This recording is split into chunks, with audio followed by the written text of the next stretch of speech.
going, keeping people engaged and helping really connect those real needs when they come through our network. So a snapshot of our 2025 expenses, total revenue, $224,000, expenses, $196. That was 2 full-time staff we had at the time. And then through our website, it's cool because when needs do get posted, the needs get filled through our website, but then we're also connecting with different nonprofits to get those needs met. A lot of those needs wouldn't be met if they wouldn't be posted through our website. People can see them and then donate them. So total needs served through our nonprofit is $110,000. So the community impact on that, the biggest categories we saw were children, of course. That's always one of the biggest ones. We really see that uptick in the fall with back to school. We received a really nice private grant from someone that wanted to help get those kids the clothing they needed, the back to school supplies, shoes, those kind of things. And then around Christmas time is always a big one. I believe we served, was it 94 children with gifts? Each child received 4 to 5 gifts over the Christmas season. So it was one of our busiest times. And then I know this fall was also probably our craziest back to school we've seen, providing, I think it was 16 kids with all new clothing, shoes, and school supplies. But the coolest number to see is the 1,400 people that were served in 2025. I think that number really speaks for itself. I believe the needs are over 315. I believe it was close in that range. So that's around 4 people on average per household per need being filled. And you just see the impact of that, whether it's the mom that needs gas to get her kids to school to get to work. It's the flat tires in winter and the mom not feeling safe to get to where she needs to go. It's the guy coming out of treatment who needs work clothes because he finally applied for 15 jobs, landed one, but then needs a haircut, needs work boots, needs jeans. That's kind of where Fish is here, filling those gaps, trying to help get those people to that next place to hopefully avoid those bigger crises, whether it's back into homelessness, food insecurities. We're really just trying to bridge those gaps to get people to where they need to hopefully transcend and just live successful lives. The impact with Scott County, of course, it's always been so great to work with Scott County, knowing that you guys have been such supporters of Fish and being able to really touch our community and keeping us at a level of flexibility where we can help meet those needs on a Friday that come in and someone needs a hotel for the weekend because the blizzard's coming, and keeping the lights on in that aspect, and then also giving us that flexibility to strengthen those collaborations between community organizations, opening those doors for us to meet and further partner and hopefully build bigger, stronger relationships. So I'm going to start, the beginning of 2025, it's always, going over kind of what was going on and how that looked. My excitement kind of comes from these 2 impact stories and what's going to kind of bring us into 2026. My vision for Fish and where I see Fish heading. That I feel like is kind of more my sweet spot. Of course, I love to recap what happened last year, but I think this is really where the push will be. So I'm going to go over 2 quick impact stories of kind of a unique needs that came in that I filled in a different aspect versus just transactional online, hope it gets better kind of thing. This is kind of where I see Fish heading in the direction. So this is a 19-year-old that relocated to Scott County to be closer to family. He was the main caregiver for his 2 grandparents who both had Alzheimer's. His mom was on drugs. His dad has not been in the picture. And he moved up here. He has an aunt up north or half an hour away and just kind of landed in this area. And he came up here. He had a driver's license, but no car, no food, didn't graduate high school yet. And we heard about him through a partnering nonprofit, and we were able to help him get connected with Dakota Learning Center, get him in to get his high school diploma done. Someone donated him a car, and then Fish was able to go out, get him his first month's worth of groceries, help him pick out stuff, get him clothing to start school again, get him shoes, get him a haircut, get him the things he just needed to get started and feel confident in this new chapter in his life, since before he was just kind of stuck in, in almost like a 15-year-old mindset. And that's where I feel like Fish, it was unique in the fact that we just didn't give him a gift card and hope he could figure it out on his own. It's helping that individual see how to do things, how to, giving that encouragement to him and then getting him to where he needs to go. And then now seeing that he got a mentorship through a landscaping job in Scott County. He is completing his high school diploma, I believe, this spring, from what I've heard. and is thriving. He's volunteering at a church on youth group nights, and he's really just, becoming more of an adult now versus just stuck in this mindset. Another was a pregnant homeless mother who was living in Savage out of her Suburban. This is a picture I took online just because she didn't want me to share her actual photo, just so you know, but I felt like it actually kind of looks just like them.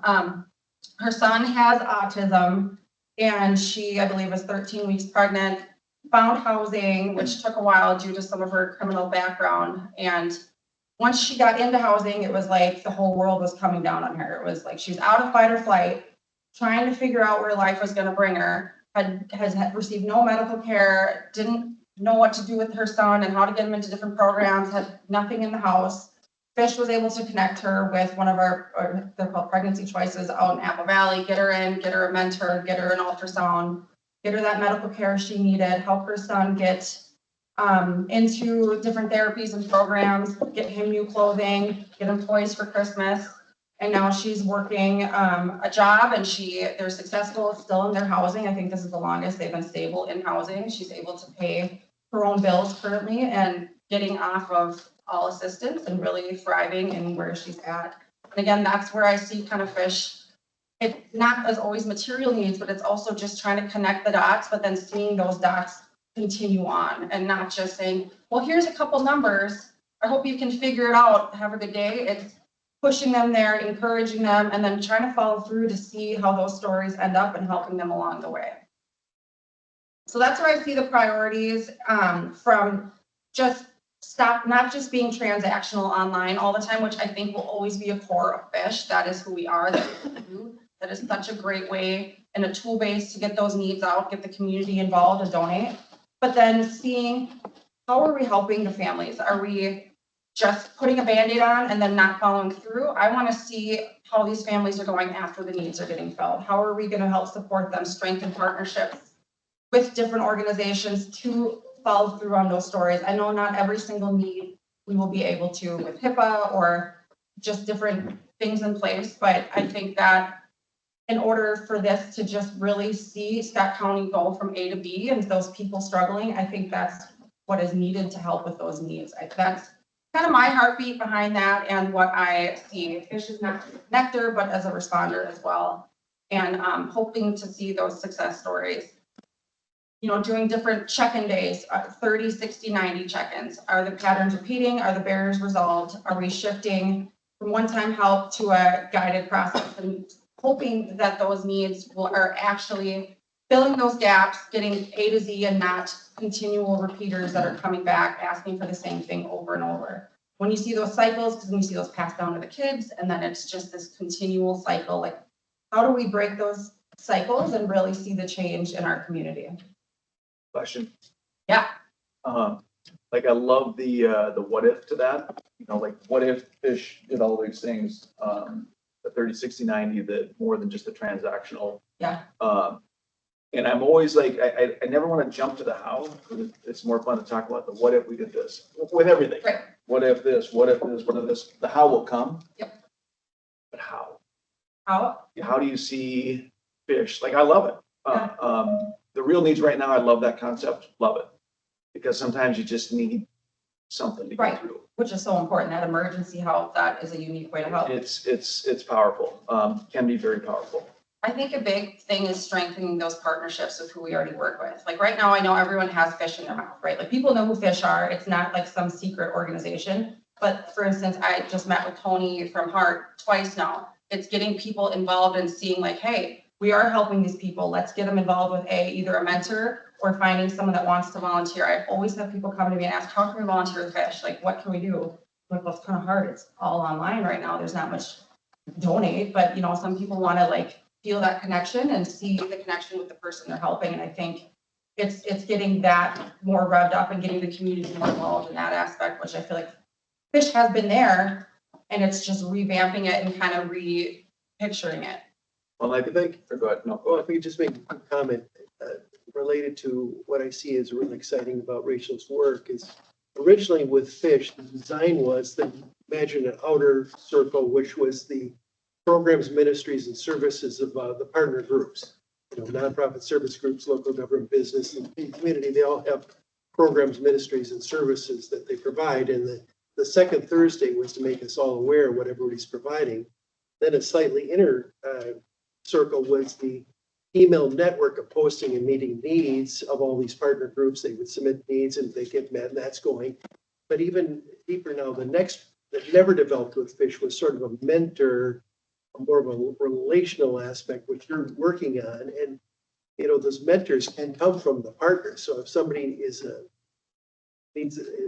a mentor in a certain category of their life that maybe, you know, if they're a mom, a single mom, well, they can be connected through Fish to the Moms program. Or if they're a battered woman, they can be connected through, you know, Southern Valley Alliance, you know, through the, you know, so they're, how I think is through engaging the partners in a more unified way with Fish.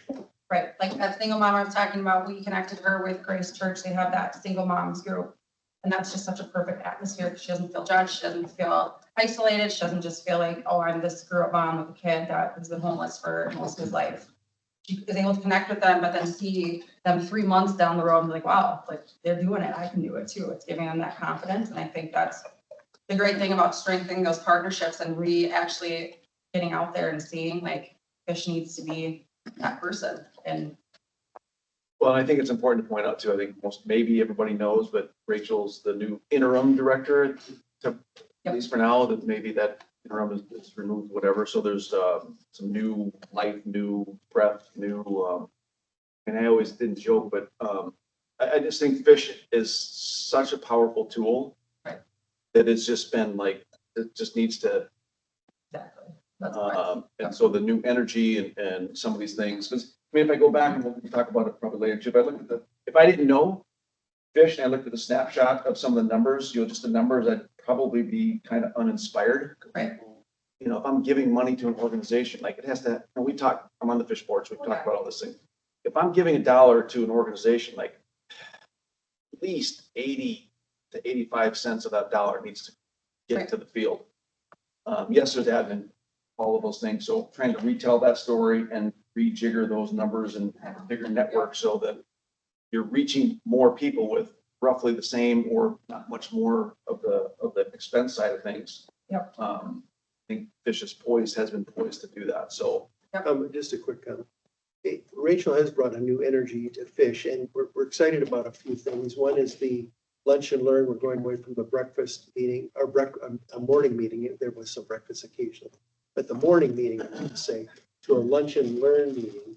And, you know, it's important that the second Thursday is re-energize that these partners, we get more in the room. That's sort of the lifeblood of Fish, and Rachel's working on that with going out and networking, but also re-energizing that second Thursday meeting. Needs are up.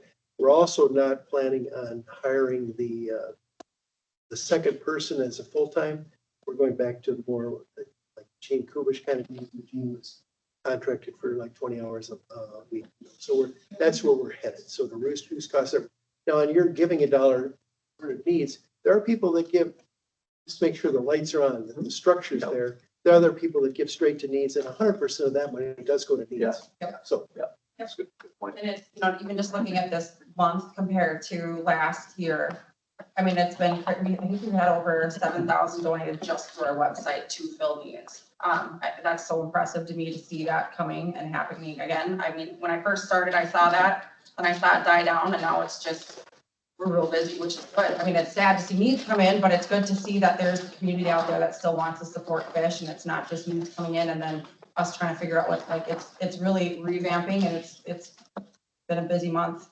Looking at our partnerships and how those needs will help to get filled and how those needs are coming from Prairie Point, we are working with Volunteers of America to be their point person when needs come in, whether it's beds they need to fill, whether it's they need furniture for the rooms. We have been helping fill those rooms with furniture. And another one that came through was someone was applying, but all their stuff was in a storage locker. And so we were able to get that storage locker open that same day so they could get their documents out for the child to apply for housing.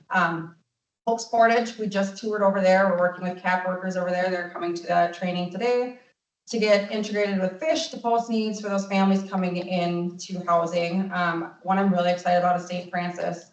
So I presented to them twice now, and then I'm gonna be working with the birth center there for those moms that are coming in that need those strollers. It's hard because they're like, well, it's a 24-hour turnaround when people have babies, but that's where Fish can for sure step in, partner with them, and help meet those needs and continue on that following through with those parents. Scott County Library, I've been working with Michael. We're gonna have some open tables during different classes and different things, monthly. We're gonna, I believe, I gotta look at the schedule still, but we're gonna try to do once a week, go to different libraries around Scott County. Be a resource, but also just being there for when the most traffic is happening, people can see Fish, get a part of it, watch what's going on, join the network. Heart, that's a really big one I'm excited about. We are gonna be working closely with Heart now and with Tony to get needs met and filled. And when we're growing, they're also growing out into different areas. And I think that'll be a really good collaboration. That's in the beginning of that just kind of went over yesterday. The link also, we are re-partnering with them, getting involved with them, helping them furnish their new places, get the needs for these youth that are coming into their passageways after they're rebuilding. And I've been very excited to see and get to know all these partners on a different level and kind of see what they're seeing from their point of view. I think that's the biggest thing with Fish too, is I can't just look at it through my lens. I need to look at every partner because they're just working with different people groups, different organizations, and try to bridge those gaps and, be flexible in that aspect.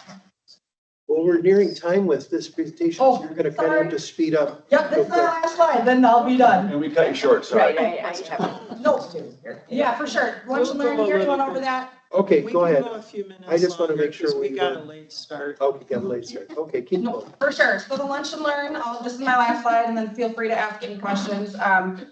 I think this will be great. We're gonna have it at the same meeting. We're gonna keep it at Health and Human Services until September, then we're gonna move over to Dangerfields.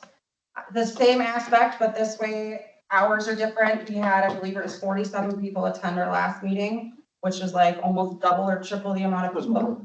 You think it was, Jane told me, she might not have counted correctly. It was packed. It was packed. Yeah, so energy was high, everyone was really excited, and I think that's just gonna be the continuing on with that. It's just making these small tweaks to really see the difference, and really excited about it. But yeah, thank you. Well, one little comment on lunch and learn. We're gonna have a bucket out there, kind of a fishy looking bucket that Yeah, if people want to, it's free, but if they want to contribute to Yeah. the lunch cost, be welcome to, and if they want to help contribute to the overall cost of the lunch, they can do that too. So we're hoping that it's not Yeah. a big drain on, I mean, we feel it's worth it, even but we're gonna try and undergird the cost with them and directly to the lunch. there'll be different ways too. We could try to reach out to community partners, see if they want to sponsor lunches and, Yeah. getting that going. Once I think I have my second person to help, I'll explore more avenues like that. But first was a success, so excited about that. Questions? Yeah, I have questions. And we show that we have $45,000 of the levy that is, that we allocate to Fish. Yep. If that was discontinued, what would happen? I have a couple of other questions, maybe you can move them all in one. But we have 2 board members and staff that's currently on the board. Yep. And if we discontinue that, what would happen? And then we have other community organizations in Shakopee that do similar work. And if Fish was no longer, how would that work continue? Is it necessary? I think the 45,000, of course, is very helpful and will always be appreciated, it really does help, but I think Fish would continue. I think our supporters are pretty strong. I would love to keep everyone on the board even if we did not have that support from Scott County anymore. I would never want to see Fish just die out. I think it's so vital in so many ways, and I see those stories and the change that happens from it. So from my perspective, as of now, I think Fish would continue on. That would be, of course, my hope. And then we're always looking for ways to increase that funding from other sources as well. And I think that's just part of being a nonprofit, is looking at what's out there and getting creative with fundraisers. And, that is the hope and the goal, to be self-sufficient. I think for any nonprofit, that's what we want to see. I, don't want to always have to feel that reliance. I think it's just getting to that point now and getting our pieces in the right places to hopefully get that to that place. Hope that answers your question. Kinda, yeah. Thanks. Hi, Rachel. I am Barb, used to be on the fish board. Sorry, I haven't met you in No, it's person okay. yet. And I think this kind of has to do with Jody's question and Tom's murmurings over here.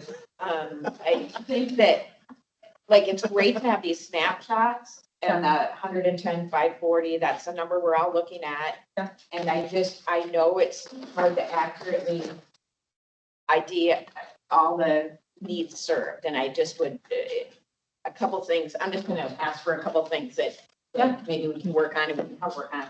I think sometimes that number is maybe an under measurement, because, you know, you can measure easily when somebody donates $500 for rent or whatever, but making sure that we have some kind of system to identify the non-monetary needs met, and I think the organization's been getting better, but I would say that should be a kind of a top goal to get towards that self-sustainability that you talked about. Yep. Another thing that as you've really created some new energy and exposure for this organization, it might be good to have some type of, I mean, I'm just envisioning like a pie chart where it shows funding, you know, so funding for operation, you know, Yep. right now, a percent is from government, a percent's from donors, a percent's from fundraising. Yep. And that could be a really good goal, is to For sure. change that pie chart for the board and staff to make the contributions to the nonprofit and to the funding of the nonprofit be greater. Whether the Absolutely. government money, the 45,000 stays the same or gets less, it would be nice to see that share of the pie get less. Yes.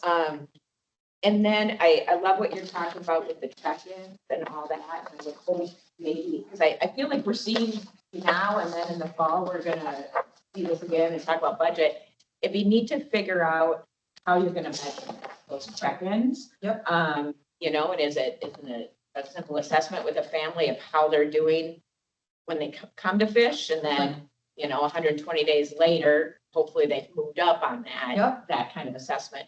I love the idea of volunteers, because I do think getting volunteers involved in fish and maybe a separate nonprofit's going to have some more flexibility in, Yep. you still have, of course, oversight of those volunteers, but how they can be used, what they can be done, and using that as some of the statistics here, you know, whether it's 50 families and they were able to be better off by the time 120 days went by. So I really like that, just kind of saying that as thoughts for the future as it grows and, you know, figures out its kind of next evolution. Yeah. So No, thank and you. We are working with, her name is Janet Poole. She did a internal and external observation of the CDA. She's worked with bridging. She's working with Fish now. And so I've met with her a couple times now, and she suggested we start doing surveys for either posters, people having needs filled, which I think is a great idea, because that's going to help measure those demographics and see just kind of where they're at in a snapshot, and then continuing those surveys, you know, 30, 60, 90, and doing those check-ins then with the volunteers. That's kind of the direction I'm seeing. And she's kind of helping build, what does Fish need to see those numbers? Because I also want it to, you know, it would just make life way easier to see, because there are so many non-monetary needs being filled, not through us, but then how do you track that? And that is kind of the assessment I believe she's building to hopefully help me then apply for grants to get technology to the place where it can do that on its own and, you know, get us to that next level. And then we can show those great stats, and it'll just paint a better picture, I think, for everyone. Just one thing, if I could. Over time, we've known that Fish meets needs that the county can't. In other words, the county caseworkers would have a need, but it's in a category they can't meet. I mean, they can't meet new tires for somebody that doesn't have the ability to get to work. It would be good in the future, always to be able to tell the county what dollar value of needs were just county needs. So if the county gives 45,000 and you're able to say at the end of the year, we met 55,000 of just county needs, then the county doesn't need to be concerned about what percent was the lights on, what percent was administration, because they would know our dollars went to needs. You know, so Great. I would keep track of that. For sure, yep. And I can always pull that too and send it over. I believe I can pull that from our website. So if that's a number that is interesting or would like to see, let me know and I can get that over in the next day or so as well. So along those lines, I mentioned, like if I'm giving something to an organization, like 80 to 85% minimum to go to the field. But I also do, to Commissioner Ulrich's point, keeping the lights on. I also do think it's, when you have a compelling organization, it's super sexy to pay to keep the lights on and all of those things. So, so that being said, for sure. Also self-reliance. I mean, that's something I've been talking about for years. I would love for fish to be self-reliant, or to Barb's point, Commissioner Weckenrecky. Even if the county and CDA or whatever, if that number stayed the same or dwindled or whatever, if it was just a smaller piece of that overall pie. And here's my belief, and I believe this in my heart of hearts. Fish has always been one of those things that's just been like a tight spring, just ready to just cut loose.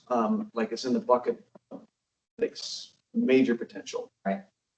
To where, as I kind of alluded to before, like where this thing could go, could it exponentially increase some of these numbers, the reaches, the partners, the needs met with not the same kind of exponential growth in the bottom line. Right. So I'm excited about that. And I really, is that a new book on Amazon, The Murmurings by Tom Wolfe? I'm not sure, but if not, it should be. I'm murmuring too loud though, because Well, I Does mean, hear it it all. was He's talked very about a little bit simplified. before, while we're waiting to get the computers going. Because we've talked about this as a board, well, this group's doing food, and this group's doing food, and this group's doing, just using that as an example. And this, like, is there, duplication of efforts, filling separate needs, Right. different demographics, whatever. And so the idea that Fish is willing to be willing, meaning, some of these partnerships that you've, there are other nonprofits. Yeah. Some could say like, oh, Right. they could be competitors. They could be taking some of my market share. But, my experience has been, if you're going in with open hands and like, you're just like, let's fill this need, let's do it, let's work with whoever, that just That's what I breeds think. goodness and success. Success breeds success. Yep. So I'm really happy to see that you're not trying to recreate the wheel. I mean, some of these check-ins and some of this mentoring stuff is amazing. That takes infrastructure and time, and trying to do that on Fish's own, like, doesn't sound No, super, would be, those relying on hopefully those partner, like the heart situation. Yes. Is they have so many volunteers ready and willing for that. And that's Right. what Tony and I were talking about. which is amazing. I mean, they're a great partner, and, internally, have been a county that's trying to be that county on the hill. Like, how do we bring people together that are really good at doing X, Y, and Z, where the government maybe isn't as good in those areas? So partnering with different groups, faith groups, businesses, nonprofits that have demonstrated track records on doing X, Y, and Z. And so for Fish to have that same mentality of, we don't need to be the expert in all of these areas, but we know some. Right. And we know those to partner with to make everybody better. Right. So I'm excited about that. So, yeah, partnering versus self-reliance and self-sufficiency, or making that number the smaller piece of the pie is a win-win for everybody. Those that are getting served and those that are doing the serving. So Like, well, yeah, for sure. excited. Well, thank you. That Well, was a thank you. very excellent presentation. Well, thank you. Every time I get a chance, I tell Rachel, I'm so excited about the energy and the new life she's bringing to Fish, that she's really done a fabulous job. And I Thank would you. love, because I'm kind of new to the role, I want to get to know everyone and kind of see life from their perspective. So if you're ever open to meeting and kind of chatting about what you do and getting to know you on that level, please let me know. I love to talk, so. Well, Can I thank just you. be reminded, besides Dave and John, who else from Scott County is on the board? Suzanne? Yeah. And then we have, Cap, we have Terry Hassan, and then, Crystal Boychuk is on our program committee. Okay, And yeah, no, thank you. yeah, thank you. Were you wanting to get back on? I will cheerlead from here. You guys are doing a great job. You're joining. It's always an open. All right, next up is the CAP agency. Thank you.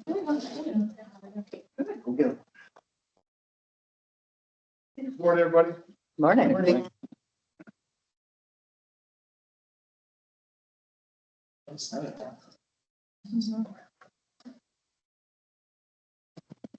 I'm helping with the slides, so if you need me to move along, just let me know.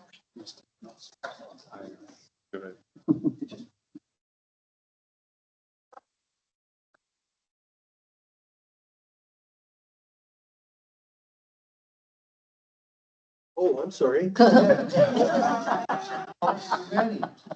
Well, good morning, everybody. Jeff Hansen, the Executive Director, of CAP Agency. Jackie Lara, so executive director. We've created a slideshow for you to show you a little bit about the things that we do regularly, and at any time you have questions, you let us know, and we'll try to answer them to the best of our ability. Move on. So, our mission is really to try to move people along from poverty, and we do that in a lot of ways, through our programming, through our partnerships with other community agencies, counties. So really our goal is to try to help people, stabilize them, in the real world, and try to get them not relying on as many services as they do. That's a tall order on most part, but that's really where I stand as the executive director and trying to talk to our team about what they want to do. So that's the goal. Going out is achieving something. So our programs we offer, food and nutrition. So the way we're set up is Jackie oversees all the programs outside of Head Start, Early Head Start. So she oversees mostly what you see up there. So we have a director for Head Start, Early Head Start. Then we have Susie, who just leads the housing, but leads the housing, who reports to Jackie. So the senior leadership team has become smaller in my tenure with the agency. We do not have an HR director. We do not have an IT director. We do not have a CFO. Those were all positions that we had when I came into the agency. And through trial and error, things have come to where we thought, some of those positions just weren't needed. So we've slimmed down that, and that allows us to maybe have more flexible dollars in other areas. That's what we do in that area. All the programs, including the thrift store, which is making money, and not a lot, but it does make a little bit of a profit for us. So we're still working on that. Any questions on what we're doing? We can go on to the next slide. Some of the impact. You have, I think, in your packet a bit the bigger one. If anybody needs one, they do have some extra. But really, this is our impact report for 2025 and who we serve, how we get it. So it's right there for you. Go ahead. Food shelf. Food shelf gets a lot of attention. I think it's a very visible part of what we do. People see that, people can understand that. We get a lot of support for food shelf from our donors, which is good because there's not a lot of grant money that we can access through federal, state, or even private foundations. It's just harder to get that money. So we offset our costs with private donations and some of our federal block grant money that we use to offset the cost. So I think there's a part of this slide where it shows the senior cost that we'll get to later. I think that's in there, isn't it? In that brochure. So, since we've started, food has become more and more expensive. I think anybody who goes grocery shopping understands that. And, a question that we've had quite a bit in even recently is, why is it continuing to grow? Because every year we serve more people in our food shelf. There's some reasons, we've got an increasing aging population who is on a fixed income, since we're seeing more seniors coming through. Things are more expensive, housing's more expensive, food's more expensive, gas more expensive, so people have to make decisions. And so the idea behind the food is it's a supplemental part to help you maybe save a little money. And so it just hasn't stopped. It's a very low bar. It's another question we get about food shelves. Food shelves, if you want to get the food rescue, Jack, you can jump in if I get this wrong. Sometimes we do. we're not allowed to ask like, where are you from? What are the things? Yeah, just basically, Yeah, it's all self-reported, name, address, income. So we track that just to know where people are coming from, so we can report out big picture. But we can't ask for proof of any. just this week, we had, two people reach out to us saying they wanted to pick up food for 90 families. And they were from Eden Prairie and they had and so there's two of them, one wanted to do 90, one wanted to do 60.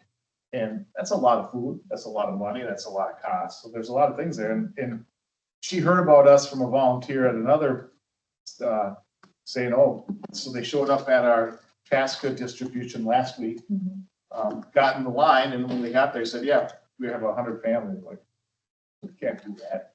And so really had a proud of the staff's decision. She asked her to pull aside and let everybody else go through, and then we gave her what was left, if there was anything left. So then she found out that we're having 1-2 day from 3 to 4 in our parking lot here in Shakopee, and wanted to come and get 60. So I called her and I said, the spirit of this is to, we started this particular, this is the third one of these that we're doing in our parking lot. The spirit is that we want, there's some ice sheltering going on in the community. We're hearing about some folks who need some food. So this is really supposed to be locally for us. And she was really understanding and appreciated the fact that I called her and said that, I go, that's a lot of money for us to buy food for 90 families. I go, our purview is Scott Carver, Dakota County, not Hennepin. I go, Hennepin's got a lot of resources. Why aren't you reaching out up there? So she was understanding, but that's what's happening. I think there's some of that going on where there are people who are showing up from outside of our service area, and there's not a lot we can do about that. If we want to continue to get the food rescue, which we need to get each and every day out in the community. If you have any questions about food rescue, we can happily answer that. But we're working with the county on food rescue. Yes, MPCA grant, yes. We're applying for an MPCA grant with Environmental Services to increase food rescue and get more food rescue out to like Jordan Food Shelf and Belfast. So since we have the resources to go out every day, we'll reach, hopefully there will be a partnership, more collaboration with these smaller shelves to get them food. Maybe once a week because they don't have, they're only open for short periods of time. So we'll probably do, hopefully, is we'll, on that particular day, we'll bring you guys some food, you'll have it. And that sounds like a pretty good idea to start collaborating with these smaller food shelves. Because a lot of people do. All right, food distributions, we do 2 over in Carver County. Those were both requests. The Chaska one was the first one that the Carver County asked us to do. We're still doing that. And then the city of Norwood Young America reached out and said, hey, can we get something over on the western part of the county? And so we started doing that as well. It was offered to the local food shelf first, declined it. That's why they reached out to us, because there are some unwritten and written rules in the food community where you're supposed to respect territories. So that's one of the things that we're trying to do. So once they said no, but my guess is that'll end here this year at some point. I think there's going to be some that'll tail out. We go up to Edgewood School in Prior Lake. That was something that we reached out as a school that we bring produce and fresh food to monthly. And they identified that school as being the school in their district that needed some help with some food. So we do that. We continue our partnership with Canterbury, where we bring them food every Friday to their barn staff. And that's grown quite a bit. Canterbury is very appreciative. They supply us with money for that as well, support us in other ways. So that's a seasonal thing while they're there for the racing season. And then SMSC, when they have them periodically throughout the summer and for their staff and folks is really what that identifies for. So we help get the food for that. So that's the relationship. We can go on. Senior nutrition, we're serving over 500 meals a day to seniors throughout the 3 counties. So every day, food is brought to sites throughout all 3 counties. We have volunteers who show up and then deliver those meals to the seniors every day. And just add one thing. Yep. Sorry. In addition to senior nutrition and the meals that are provided, we also do mobile food shelf to 5 senior housing buildings in Pat County. 3 of which are in Belle Plaine, 1 in Jordan, and 1 in Fire Lake. So that was also a need. Those building managers reached out asking to help support those seniors that don't have transportation to come to our food shelf. So a lot of food type of things. So Chore is a woefully underfunded program that we've cut back significantly this year. Even the staff time, we've given her some additional food because there's no funding for this. And so as we're working on our strategic plan, one of the things that I've identified is finding some ways to collaborate, work with folks out in the community for our senior population that's aging. Right now, there's just not a lot of resources. And every day, every year, we're getting a larger senior base. And I think it's going to come on, sooner or later. So I think really trying to find ways to meet their needs. A lot of research is done that says allowing these folks to age in their home can be very beneficial from a mental health standpoint, support standpoint. So the goal of Chore is, we do have volunteers who will come in and do some small projects inside, outside the house, from, yard maintenance and snow removal to things, painting and things. And then if we don't have volunteers, if we have a budget, we can pay some contractors to go out there and do that as well. But we don't have much money for that. So it's gone down a bit. Yeah, we were getting a little over 100,000 for it across multiple sources.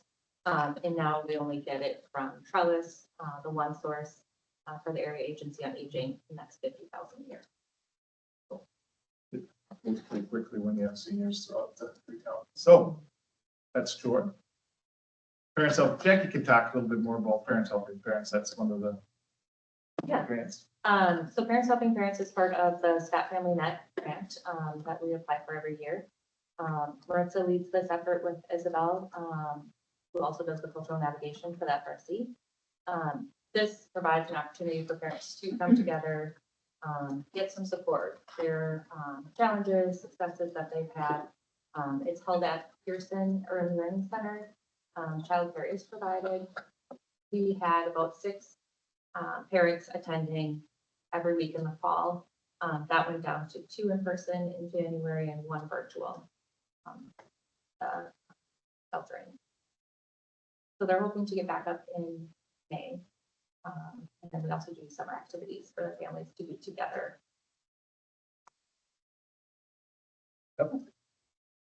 Mental health community sessions. So the mental health community sessions are Spanish speaking mental health therapists leads this. It was originally in partnership with Scott County Public Health. They do once a month, 2-hour sessions where they're providing education on different types of mental health needs, concerns, support that people might have for others in their family. We provide childcare and food at those, and these have been moved to virtual starting in January, and we'll hopefully be back in person. We average around 25 families per session, so they're pretty popular. Emphasis virtual just because of. The device. They didn't want to show up in person. I think we're slowly seeing that in the rearview mirror. Yeah, I think. River Valley's been around a long time. CAP was a founding member of River Valley, and they were mostly doing their services out of Chaska. They were doing their services out of Chaska. We were on their board. Their executive director retired.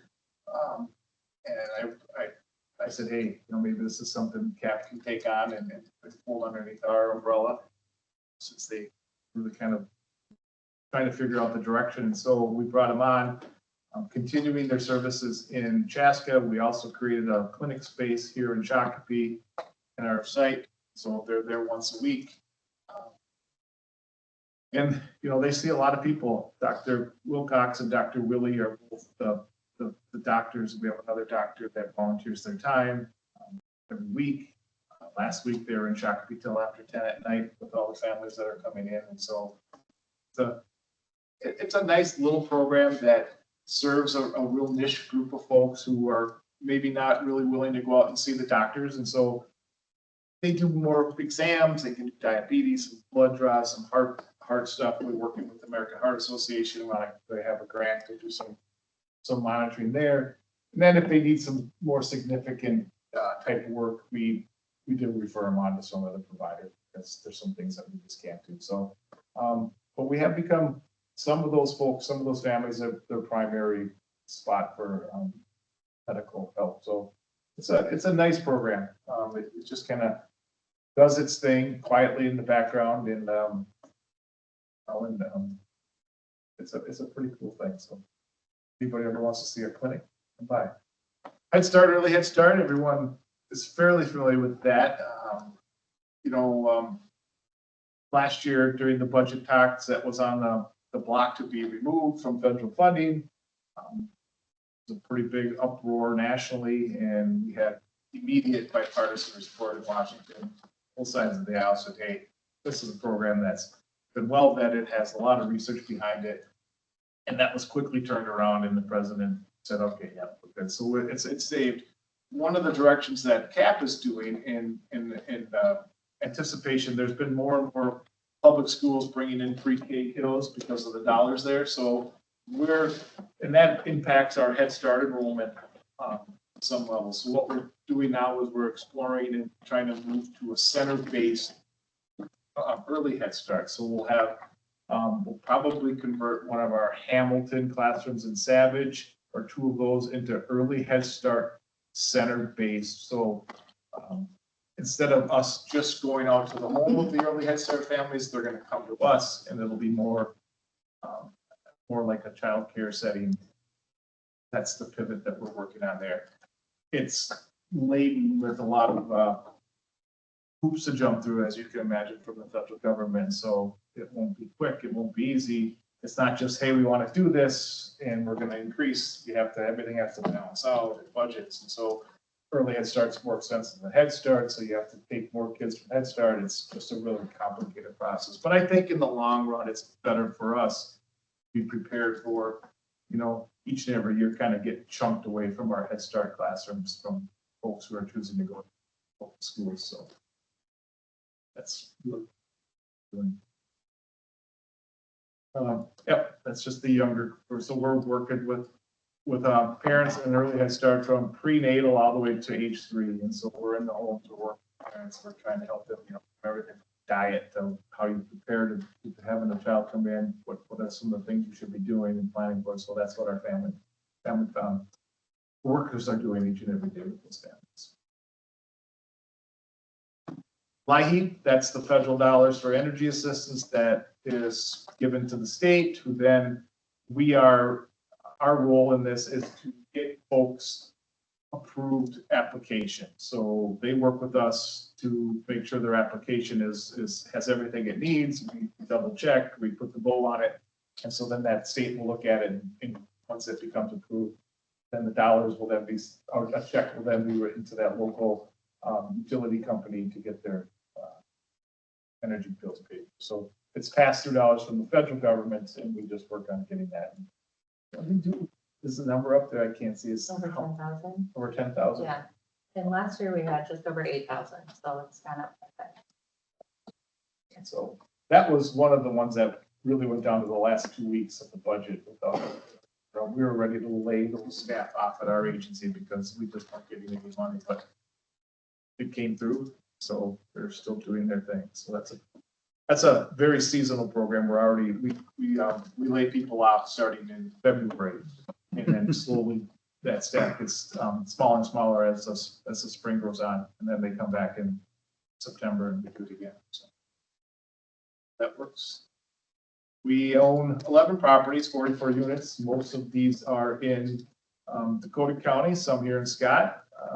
These are buildings that HAP has acquired through some different, maybe a CHODO loan. Don't ask me what that stands for, but it's Dakota County's been pretty big at this. And so we get dollars from them to to fix our properties. We've got dollars from them to say, here's a 30-year, you guys pay $1, you bring in this type of clients to live in these rooms for 30 years, and then the building's yours. That's slowly become our properties over the years. And because we stay true to the grants and the type of people that are coming in. So this is one of the revenue streams for CAP that can be used as we wish. So these are a big part of what we do.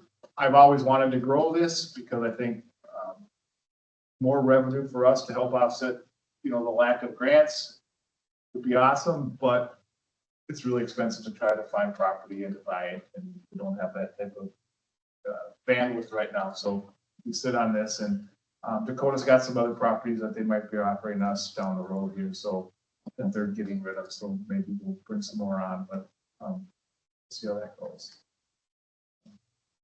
Just out of curiosity, it used to be that when we would buy houses for future right of way, didn't we sometimes let them go to CAP for a period of time for, no? Shaking your head? The CDA leases them out. CDA. So the Okay. CDA actually Oh, leases them out. sorry.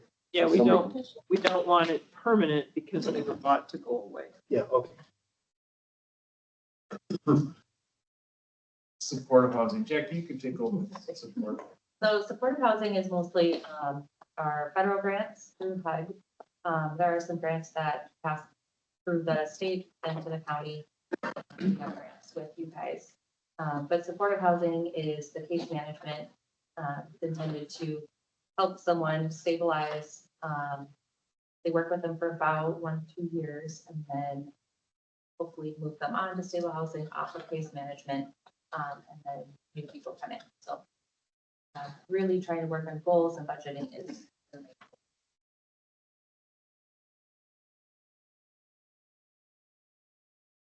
Yes. I'm a little nervous because I feel like we've got some professionals here with us. Please let us know what we don't. All right, so CAP provides assistance to those who are at risk of being homeless or those who are experiencing homelessness. Those at risk for paying past due rents, utilities, deposits, and then those that are experiencing homelessness, we're helping them get on lists, navigate the system, and then help with that first rent and deposit. So this is where we receive good portion of money from Scott County. We can move to the next slide. So this is our outcomes for 2025. 153 prevention households served, so we prevented that many from becoming homeless.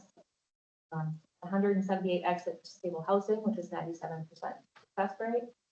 And then we served 494 people. Of that, 75% of them were family. So this is for both Scott and Carver combined.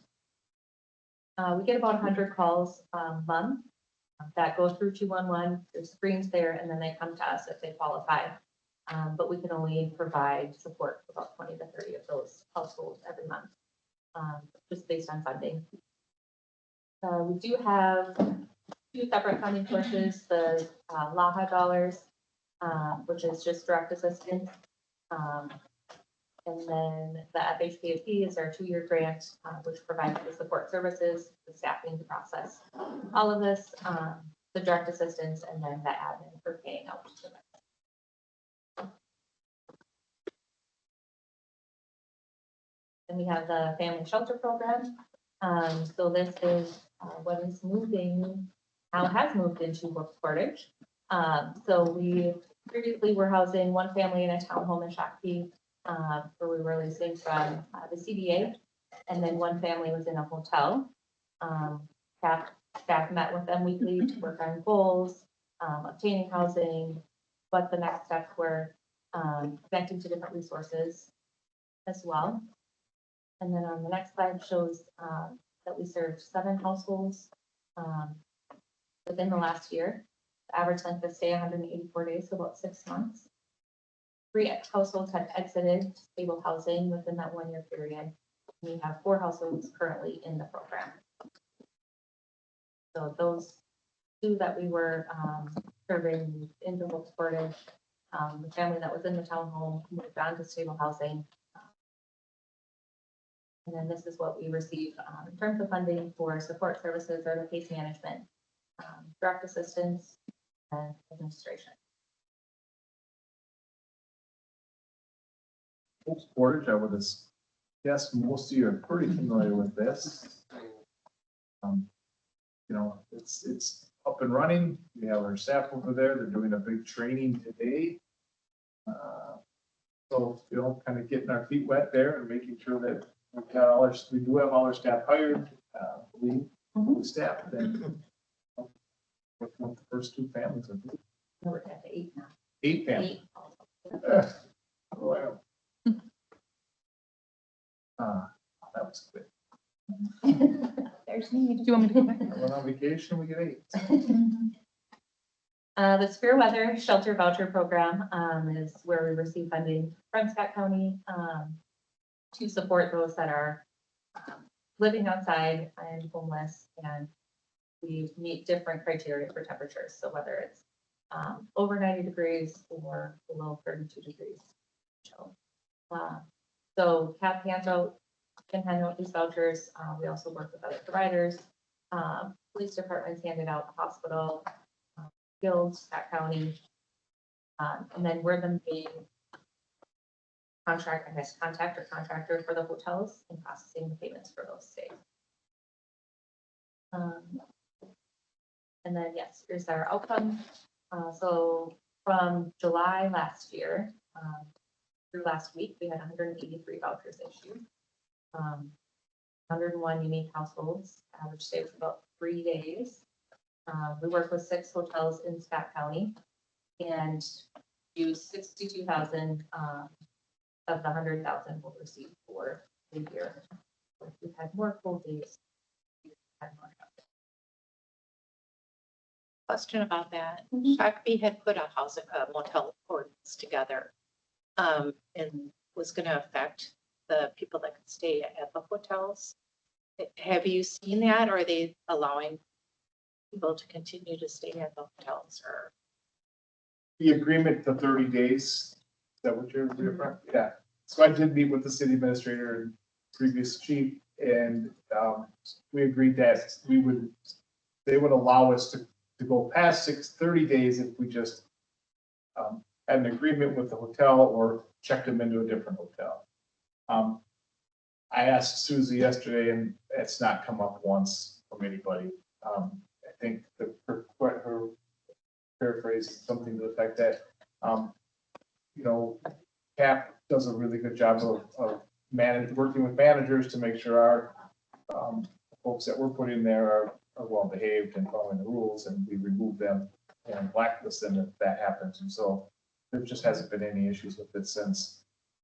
It seems to me in my brief tenure that sometimes that gets a lot of attention from the city and then it goes away, and you know, I suppose that just depends on calls that they get to the hotels and all that. But right now it's been, or at least the last 6+ months, been really quiet. Perspective, so it hasn't been something we're having to deal with, and I haven't really had to providers have any other.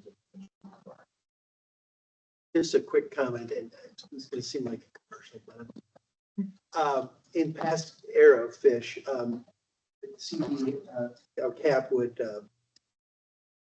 have a bite-sized voucher size. Probably doesn't relate to your size of voucher, but would put like a $50 certificate or something that people could give to fish for energy, or it could be for severe weather. So I just encourage you going forward that you continue to use that as a resource for money that could be contributed. I have another statement. I know that the Shakopee Public Utilities has stated that they have money available for emergency electricity. Is that, do you work with the Shakopee Public Utilities to provide emergency power, electricity, and Yes, so the Energy Assistance Program works really closely with all of the utility providers in our 3 county area. They call them when there is a severe need to see if there's something that they can help, if we've already exhausted our resources. So yes, our manager of the program does work really closely with each of those utility companies. We also have worked closely with Shakopee Public Utilities on the emergency utility support over these last couple of months. Okay. We, Hosanna, Hosanna and Merck. Donated $5,000 to be used for utility payments just for Shakopee residents. And then CAP matched that. Actually, we went up to $10,000 to do all 3 counties for utility payments. And so we worked with the school district to, actually I called all the different people. Really, Shakopee was the only one who took us up on this. Gordon didn't, Plain, Carver, nobody else needed the money, I guess. So each and every week, Shakopee Public Schools would give us a list. We would run that through our energy assistance program to see if, those folks had received or were in. Regardless, then we would get that dollar amount and cut checks every Thursday, bring them over to Shakopee. Most of them were Shakopee Public Utilities. Some were mailed out to Excel and some other places, but the majority were that. And so that we're continuing to do that. It's less and less every week.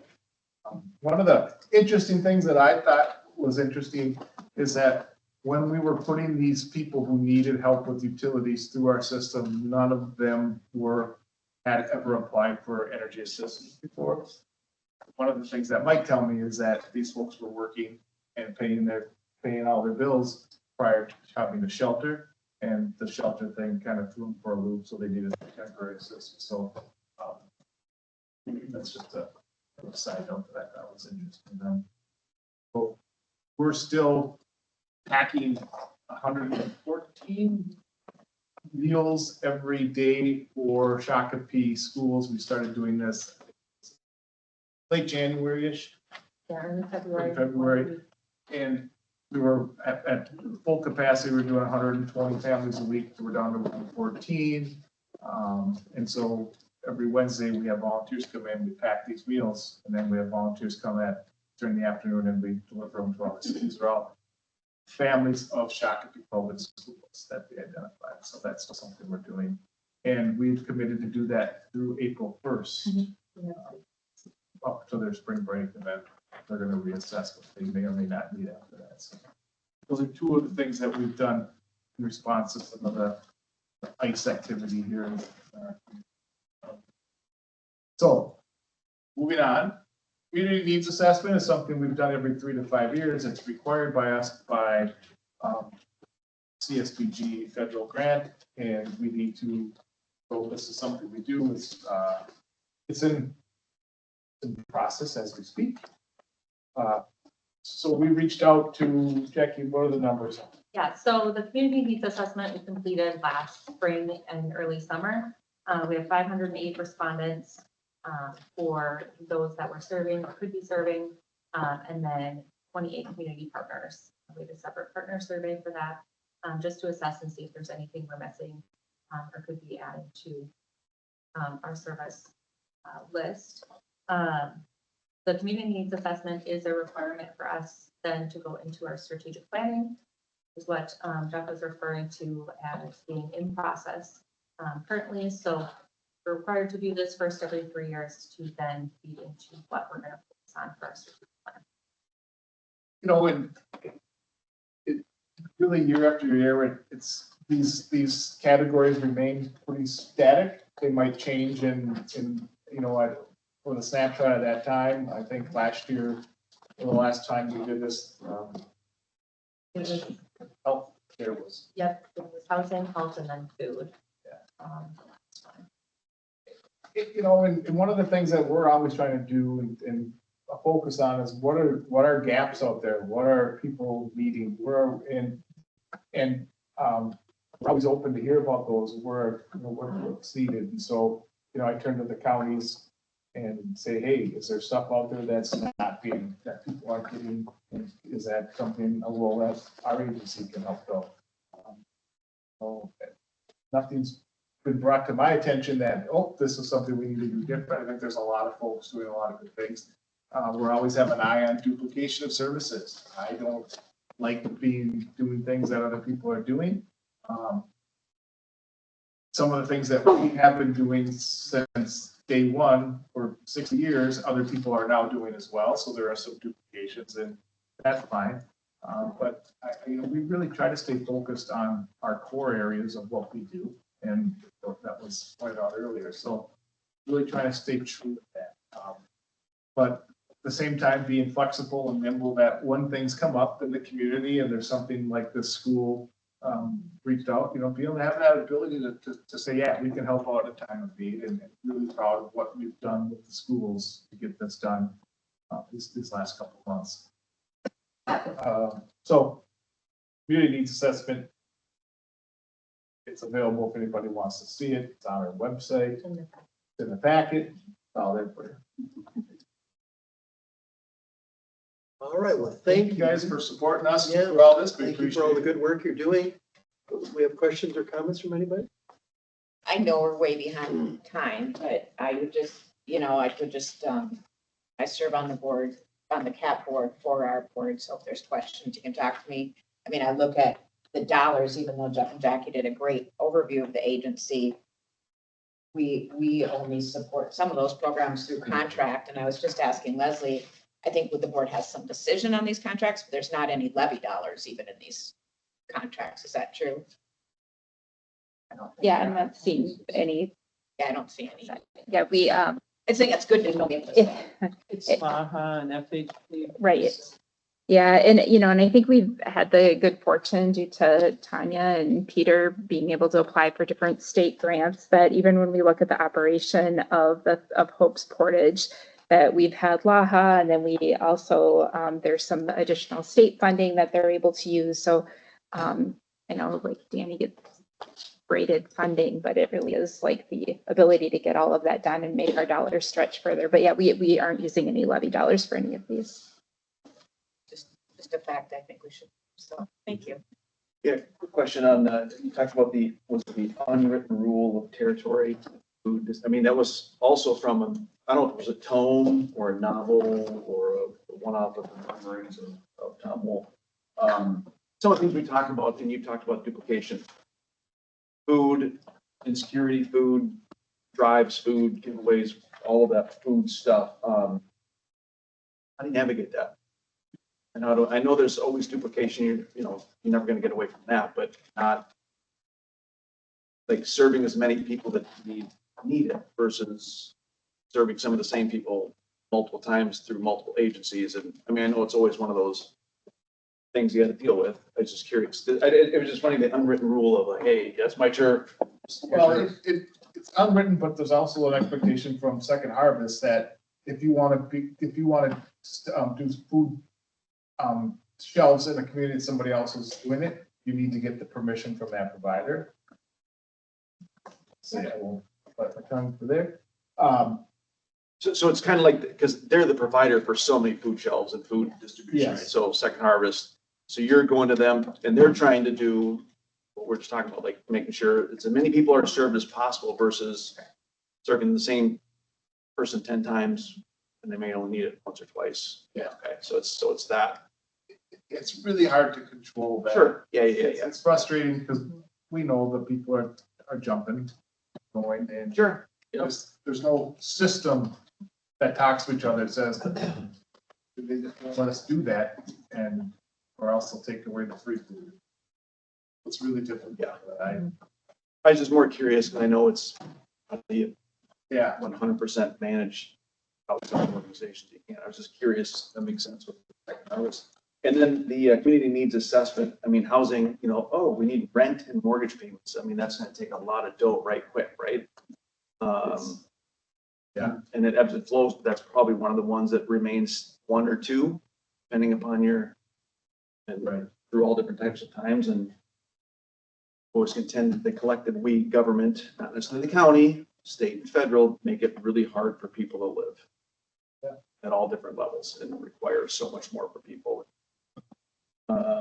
So managing that is a big deal. And the last question is, I'm sure a lot of these, all of the different slides, if, maybe fall into different categories, but how do you keep so many of these balls in the air and, maintain not integrity, I don't want to, that's the wrong word, high levels of service or success in each of those different categories, when there's so many categories. That's what I'm saying. Well, I think we have really quality staff, people are doing it. The folks in leadership have been with us for a really long time, and people understand the roles and responsibilities.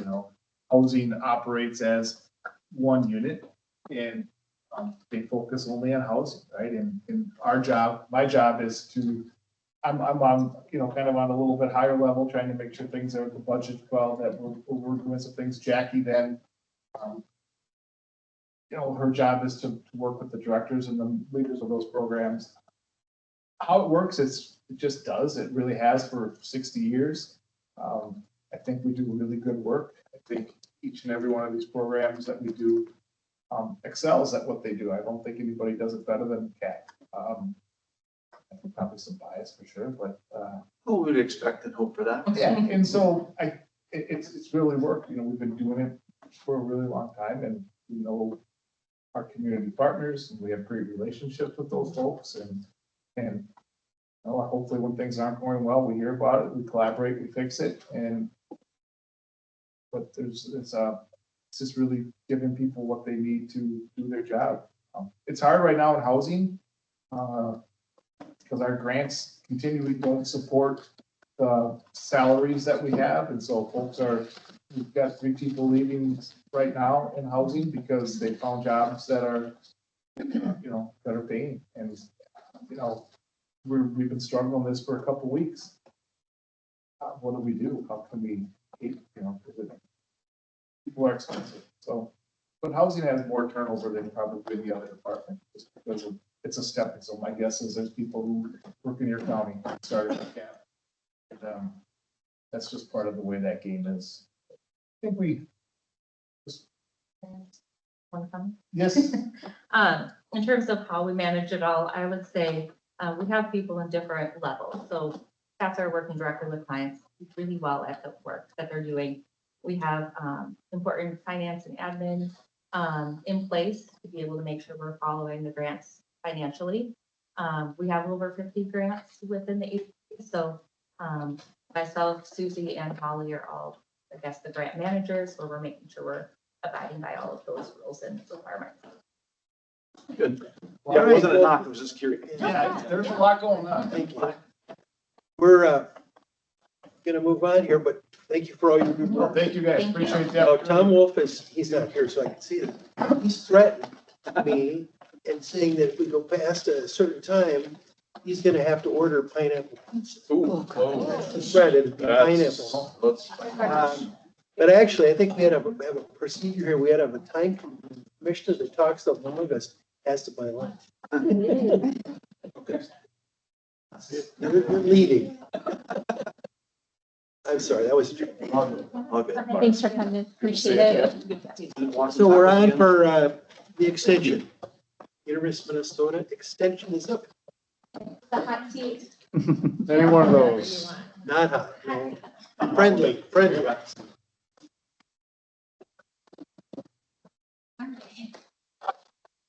You can just jump in and start talking to us about what extension does.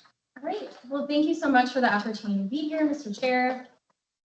Commissioner. Yeah, thank you. Welcome. Jump right in. Let's go. All right. Oh, well, wait, you want to pause just a minute? Now that we've got 3 gone, it's not. Take your breath and just, we'll wait for them to come back. I wondered when you paused and said commissioner, just then I told looked. everybody. Yeah, one commissioner. Ran too late, you were threatening to buy pineapple pizza. I thought you were buying. No. That's what I heard. Response to the. Close to the chair then. I'll take my. No.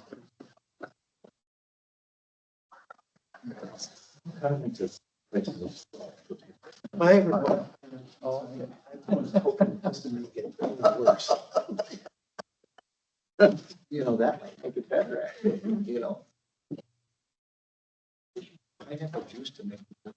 If you ever go to Italy, order pineapple pizza and tell me how it goes. And they will, okay, they'll be like, You'd be flying out the window. Well, now I can do plural.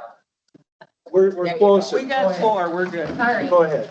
Good morning, Mr. Chair, Commissioners, and members of leadership. It's a pleasure to be here.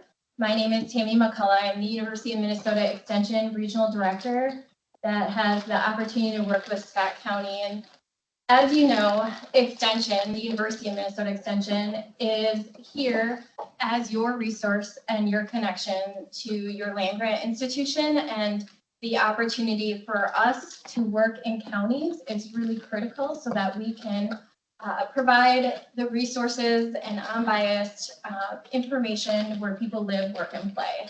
So today I'm just going to talk a little bit about some of the impact over the past year, as well as extend appreciation for this partnership. So why partner with the University of Minnesota Extension? Well, one, we're established across the state. So we have presence in every county in Minnesota. We have a diversified funding structure that includes county government, but also includes federal and state dollars. We have county extension committees that are appointed by the county boards to guide program development and also be accountable to our funds that are sourced from the counties. We are accessible and have a well-maintained website for broad outreach and answer lines that are available regardless of where you live in the state for both household questions, but also farm and garden questions and backyard questions. And we have high-quality research-based educational techniques, and we're that trusted source.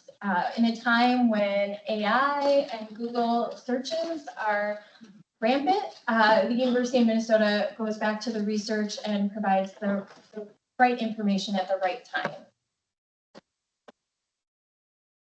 So as you can see, I showed this slide last year, but we are intentional about how we connect with the county, and we want to ensure that we're aligning with the county priorities. And our portfolio for Scott County is 2.4 FTE. As you know, we have a relationship with Carver County, and so you have 3 positions that are shared across both counties. Your 4-H youth development position is 1 FTE. It has its own identity as Scott County 4-H. And then we have a financial capability extension educator by the name of Sam Roth, Ag Production Systems, Colleen Carlson, and the Master Gardener Volunteer Program, which is led by a coordinator by the name of Christy Mock. And next slide. All right, so for the 4-H Youth Development Program in the last year, so the 4-H year runs along kind of the school year calendar. We had 310 young people enrolled in 10 4-H clubs and 112 first-year members, which was an increase from the prior year of about 15%. We had almost 100 trained speaking hearing adults that worked alongside our young people. Something that we're proud of in looking at is our retention. So we know that young people and their families have a lot of choices in youth programming and what they want to participate in. And the fact that we have 72% of our young people returning is a really high retention rate. In addition, we know that our young people do an impact survey every summer. And our Scott County 4-H youth indicated that they felt that they made an impact across their community or in their community. And some of the quotes there, I think, are really critical in that they say they learned how to work with older club members and lead younger ones, that perfection takes time and practice and hard work, and also that they help kids know that their ideas count and matter. And I think those statements in particular resonate with what we want future leaders to aspire to. The next slide shows our retention data as compared to the state retention data. So you can see that Scott County is actually exceeding what the state is doing in retention. So we have a good, what I would say, a customer service practice. The next slide. This is what I would say Caitlin, the extension educator that works with 4-H youth development, has developed as far as program goals for this year. And more than likely, these will carry over into 2027 as well. But ultimately, we have a goal for programming, for growth, and for retention. And so for programming, what you're going to see in 2026 is an expanded leasing model for the swine and the llama projects. So kids who maybe don't have access to animals or land are able to experience those project areas and learn the responsibility of caring for an animal and the husbandry around that. There is a Discover 4-H series that is being piloted statewide, and there's 3 different curriculum that go with that. And we're actually going to be piloting that with Scott County, and it's geared towards homeschool families. So it's aligned with the standards, and so creating opportunities for other families to participate in 4-H or draw them to 4-H as a learning experience. There have been several sewing camps that have been offered in partnership with the library, the county ambassador program. We just had young people participate in a project pool where they learn a lot of knowledge about specific species and are tested on that knowledge and work as a team. And then, of course, the arts and program where young people craft or draft a theater production and then perform it. And then they're doing a great partnership between Carver and Scott County to offer a day camp on budding naturalists and also an overnight 4-H camp experience.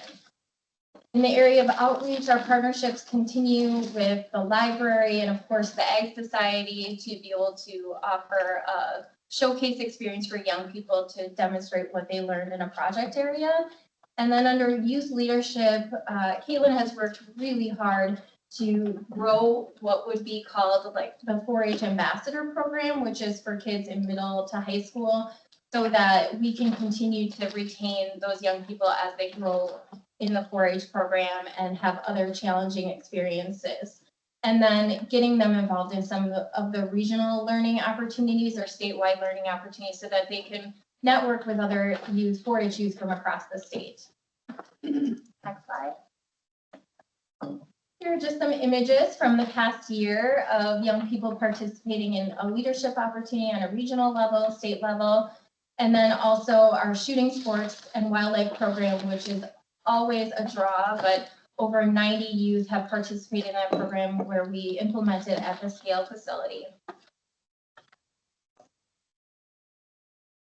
In the area of financial capability, like I said, we have a half-time extension educator that works in this this area, and in 2025, she provided 16 residents with 24 sessions. In addition, she had 236 participants that provided or participated in financial education classes. She retained 100% of her past program partners and initiated 4 new partnerships in the counties. And one of the things she has been evaluating is just how many of her participants are not only drafting a budget, but are implementing a budget.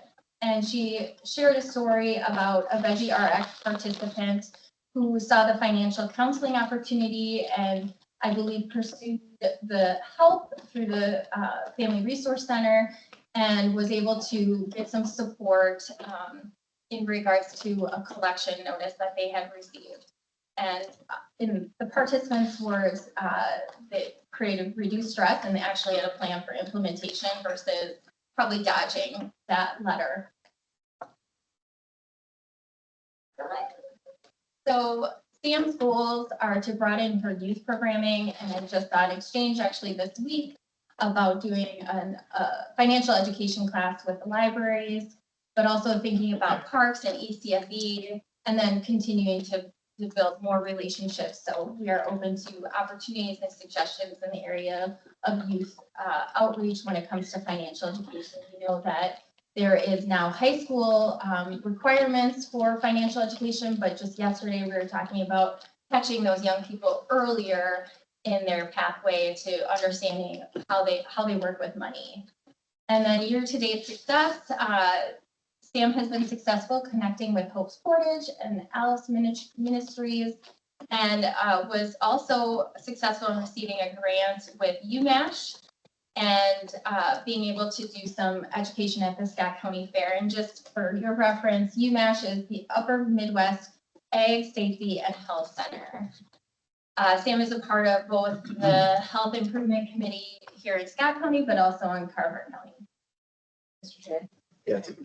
I know we're already short on time, so I just wanted to plug in a couple of things here. I think I'm really glad she's connected with the folks at Hope's Portage and Alos, because I think the investments we've made in that transitional housing, we're hoping people are going to, stabilize, be able to move out into other housing. And I think that she could be very helpful in that. So it'd be nice to see some, even some data or some progress around that as families are moving into Hope's Portage. I know, I don't know if we can have a requirement, but yeah, that they get some financial counseling, that they develop a budget to see how that works. I think that could be a really important role that helps us all meet the goals of families eventually moving on to better housing. I believe when I looked at our calendar, there was a training set with the staff this month. Yeah. That was rescheduled for due to other reasons, but yeah, so something's on the schedule. Dr. Ward, is that in their agreement when they come in there is, there's a time frame expectation and things that they have to do to live there? Is some financial background and support training, is that part of it? When they're sitting down and making a plan. Yep. There you go.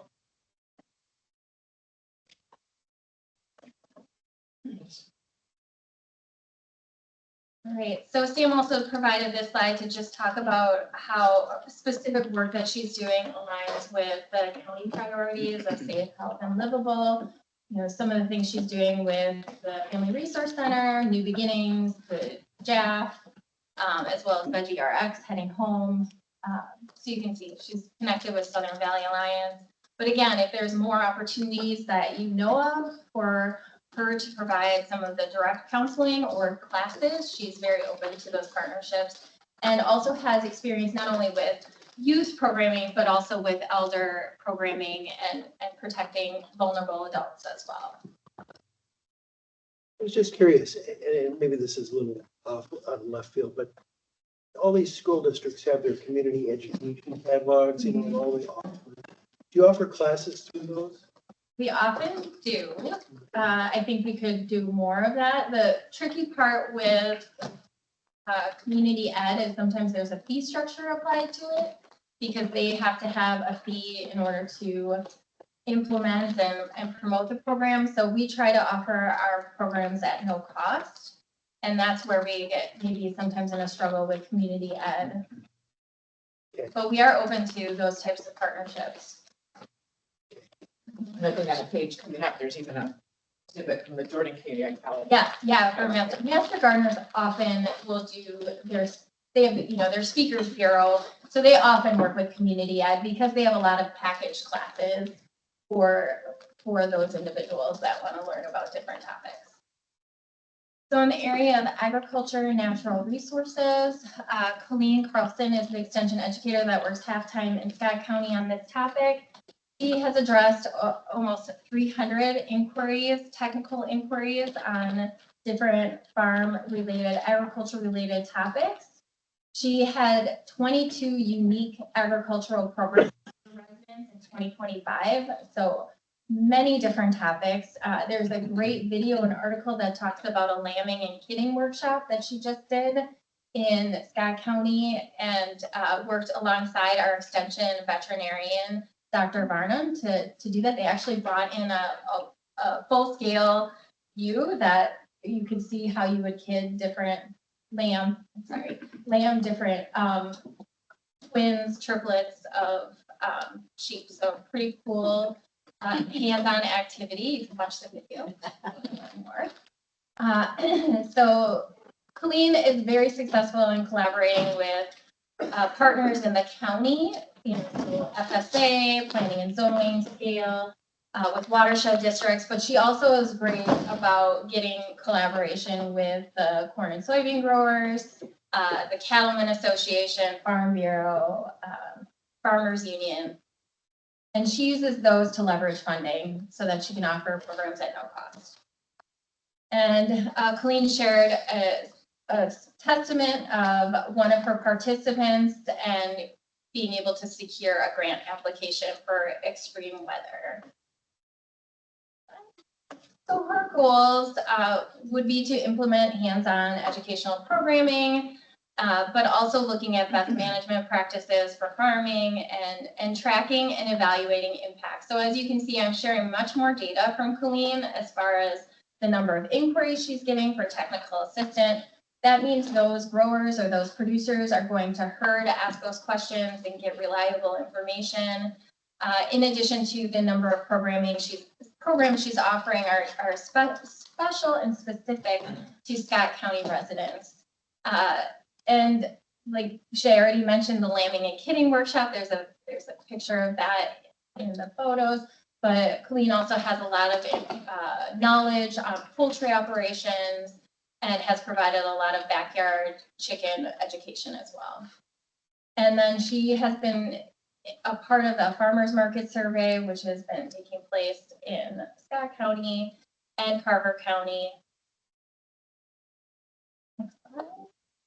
And Master Gardener Program, there are 187 volunteers that work across both Carver and Scott counties. They donated 3,600 pounds of produce to area food shelves. For Scott County alone, that was 1,900 pounds of produce, which is impressive. They offered many programs and events in Scott County and volunteered 7,215 hours in the last year and have had a lot of contact with others. They have 30 incoming interns. To my knowledge, that is maybe the largest cohort we've had of incoming interns. And just so you know, those individuals pay a fee to participate in the core course through the University of Minnesota.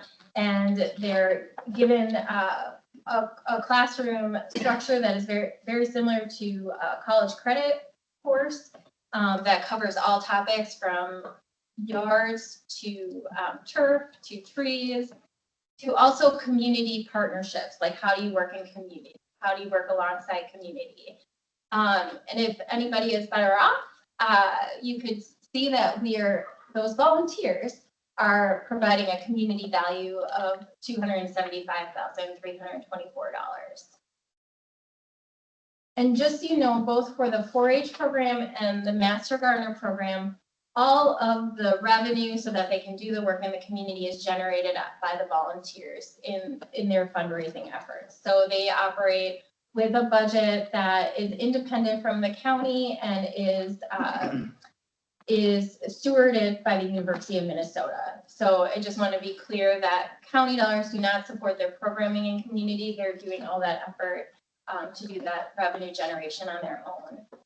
And to be able to offer programs at no cost. And then the Master Gardener volunteers have many partners. The list, I feel like the font is getting smaller and smaller. And that is because Christy is working to make sure that that is growing and that we're a reliable resource to different county organizations and schools. And you can see Christy does a great job of having the volunteers when they enter their hours or when she looks at the partnerships to figure out which of the priorities of the Master Gardener program they're addressing. So you can see, horticulture knowledge, answering those questions at farmers markets is something that Master Gardener volunteers do. But they also work in water quality, pollinator health, plant biodiversity. So they're addressing a lot of different topics, and you can see what they're addressing with their priority pie chart.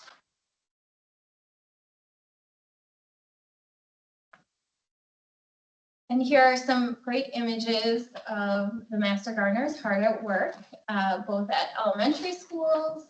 They are very engaged in community gardens on site, as well as the rain garden implementation at the Scott County Fairgrounds.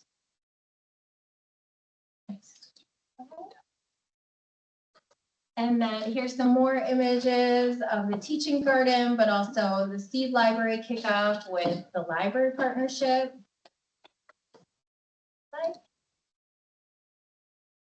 And here is, like Commissioner Wagner-Brecky said, there's a nice article from Jordan Community Ed there about a course that they offered, but also they were featured in the annual statewide Master Gardener report for their work. And then something to note is that the Scott County SHIP program supported a enhancement to the garden at the Scott County Extension and Conservation Center.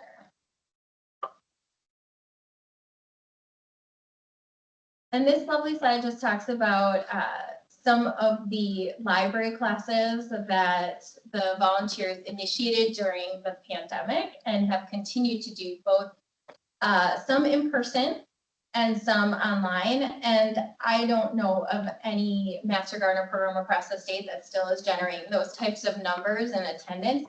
And that's the number of people that are actually showing up at the webinars that are actually live. You know, a lot of people are ambitious and they sign up for things and maybe don't actually attend, but these are the people that are coming online or attending in person to see these events and to learn. All right, and so lastly, I just want to highlight the memorandum of agreement, which is what we have in place through 2027. So we have a 3-year memorandum of agreement between the University of Minnesota and Scott County to implement this local portfolio. And all of the work of extension is really about relationships. And so thus bulk of our extension budget is about this memorandum of agreement, in addition to the administrative support that we receive from Sydney in the extension office, but also the office infrastructure and just being able to do the quality work that we do out of the Scott County Extension and Conservation Center. So this contract has been uniform statewide since 2004. And the package price that we have, it includes all of the salary, fringe benefits, and professional development, supervision, oversight for our local programs. So the program continues. If there's a vacancy, we continue to implement the work to be able to support the county. And by having the local memorandum of agreement, you should see the benefit of seeing regional or statewide educators participate in programs or implement programs in Scott County. The lambing and kitting workshop would be one of those opportunities that brings in a statewide specialist and expertise. And then the next slide provides just what that contract looks like in regards to the cost.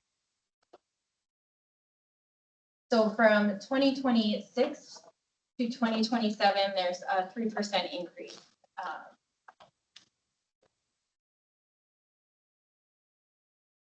And then our county extension committee, which I mentioned early in this presentation, we have 2 county commissioners, the county auditor or their designee, which is Jen Schultz, and then 6 appointed community members and 2 representatives. I'd like to acknowledge those people who dedicate their time to the committee. And the committee has taken it upon themselves to set some goals. One is to promote extension programs that public value, an advocacy role, and then lastly, to understand and be accountable to the extension staff and the goals that they set out. Because every year the extension committee has the responsibility of giving feedback on the programming that was implemented in the county, as well as me as the regional director. So with that, I'll just pause and ask if there's any questions and extend my appreciation for the work that we're able to do in Scott County as a result of that partnership. Comments or questions? I would just say I really like to see the increase in number of programs. I think over the last couple of years, especially in financial stability and everything, it's a lot of programs. Yeah, and I guess I like the idea of seeing more of this partnership, not only here, but what you guys are doing beyond with like the idea of Hope's Portage. There, I know there's been some chit chat about, I don't know, with Sam specifically, or some of your folks helping out maybe with fish or other things. Try to have a little more cost-effective for everybody. Expanded reach, which we're wanting. So I like that. I think that's either feels newer or just more aware for myself. So I like that. So that's where that's going. Willing to be willing, not just you, but takes everybody. I've had a thought that related to all the presentations, and I'll mention it here because it triggered more here, is these presentations are kind of a report on what you're doing and what the other organizations are doing. If you were to slightly modify this and do a presentation of how can we be engaged with Extension, or how can we be engaged with the other presenters so far, it seems to me it would be a great presentation. It's, how can we be engaged with, and have that be the nature of the presentation to scale. Yeah. So, For all of them. I like For all that, of yeah. yeah. So Many commercials or something. thank you for your excellent work. Any more comments? Thank you very much. Thank you. Excellent. I appreciate your time and would be open to that conversation with Gail if there's. Well, Commissioner Brecky brought up a couple conversations at the last exec, but we'll bring it up at the next exec meeting that Commissioner Ulrich and Commissioner Beer had. So we'll get it on there. Okay, great. Well, thank you so much. Thank you. Thank you. We're on to, do we need a break, or do we kind of already take a break? Let's do Okay. historical and then take a couple minute break. Okay, historical. She's bringing him in right now. Okay.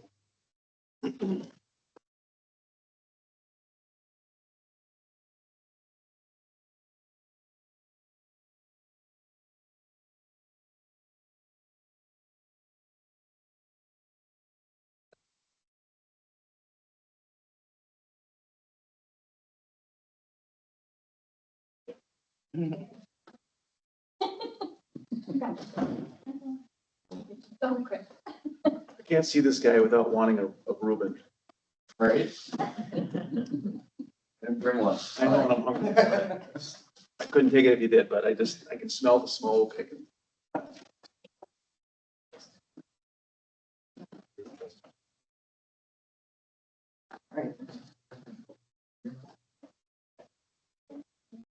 Yep, that's the hot seat, the nice seat over. And then if I have little Something. handouts. Great. Yep, just pass them around. Welcome. We're thankful you're here. You can start, just introduce yourselves and have at it. I'm doing. My name is Scott O'Brien. I am a volunteer on Scott County. I'm here to add some color at the end of the presentation. I'm the director and creator. One woman show. There you are. Okay, so this is our building. So we've been open since 1995. We're a public museum in the heart of downtown Shakopee. We're an ADA accessible building with a variety of historical and cultural activities and programming. Our mission is to search, save, and share the history and cultural heritage of Scott County. In the fall of 2024, we switched from an admission-based policy, so a fee-based policy, to a donation-based, and we saw a 30% increase in visitation. So, y'all, I know you're very number-based people, so I wanted to point that out. We also have an outdoor garden space, which is a public garden in Shakopee. We run it with the University of Minnesota Extension Program. very grateful because I kill air plants. So they come every year. They're gonna start May 5th. They do a program where they have like vegetables, the little cucumber up there, and then they bring it to Right, the I'll make shelf. copies.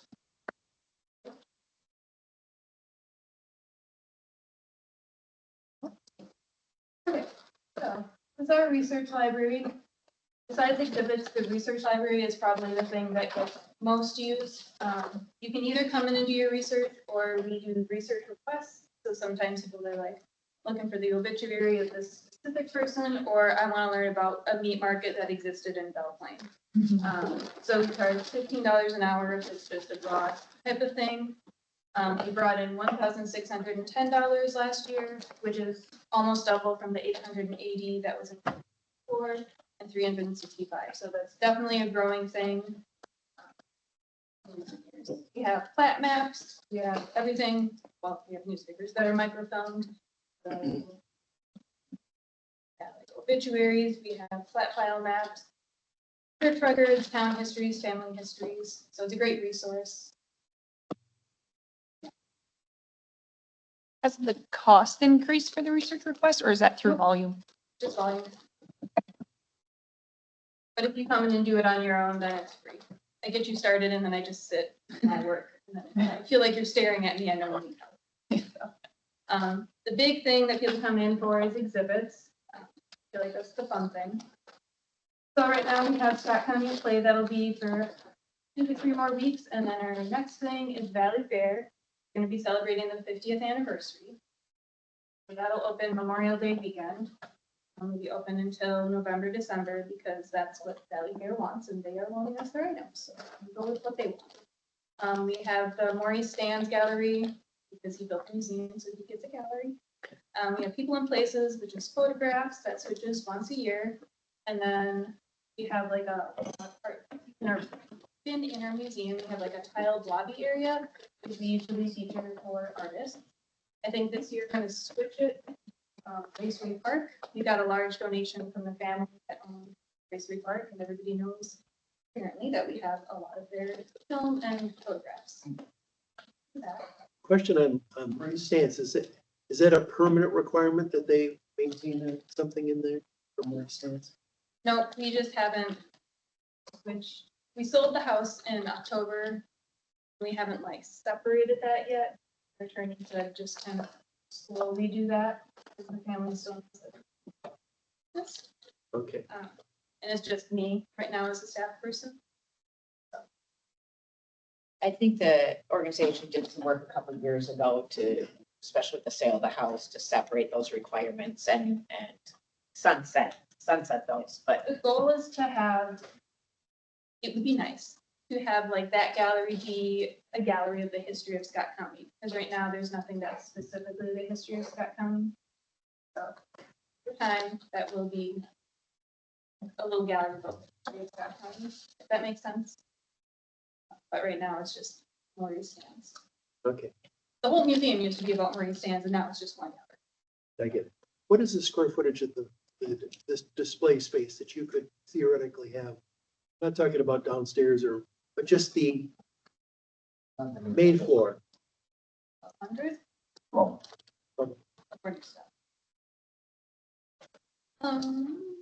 Okay, so in 2025, we had career force staff help us with cataloging and research because we constantly are getting donations. This is the season, garage sale season is always the time when we get the calls. Last week I got do you want a collection of 1957 encyclopedias? It is missing one volume. I don't want any encyclopedias. How about the history of Beanie Babies? That could really. Beanie Babies on display. Ones and ones of viewers. Sorry. Newspapers? Oh, no, not newspapers. But, yeah, so just see. I'm ready. Okay. So when we get our things, we also have to store them in boxes. So currently, as of whenever I made this, we have 53,803 items donated and cataloged in our system. So there are things that we have that have been donated but not cataloged yet in our system. There's 42,463 images. So those are photos or postcards. 3,605 documents, 1,229 books, 198 audio, so like oral histories or films, audio stands, 4,683 objects, 3D objects. So everything has a place, everything in its place. You also have to pay for the boxes and the storage, so I'm not afraid to say no. Storage situation. You can go to the next slide. So one unique thing about this is that if you are in Kentucky, say, and you have family, you can see all of the photos that we have in our collection online. So our whole collection is visible online. The thing on the right is an example of a blueprint of the county courthouse expansion from 1928 to now. On the left is an example of some of the photographs. So you can click on the image, you can see what it is, when it was made, and a description. So I like to always point that out. You can see all of our collection is online. Programming, the other thing. These are some of the programs that we held in 2025. Presentations on and off site. We have the big picture is our event space in the room, and then we did a member field trip at Jordan Historic Caves, and then we did a presentation at Manna Brewing.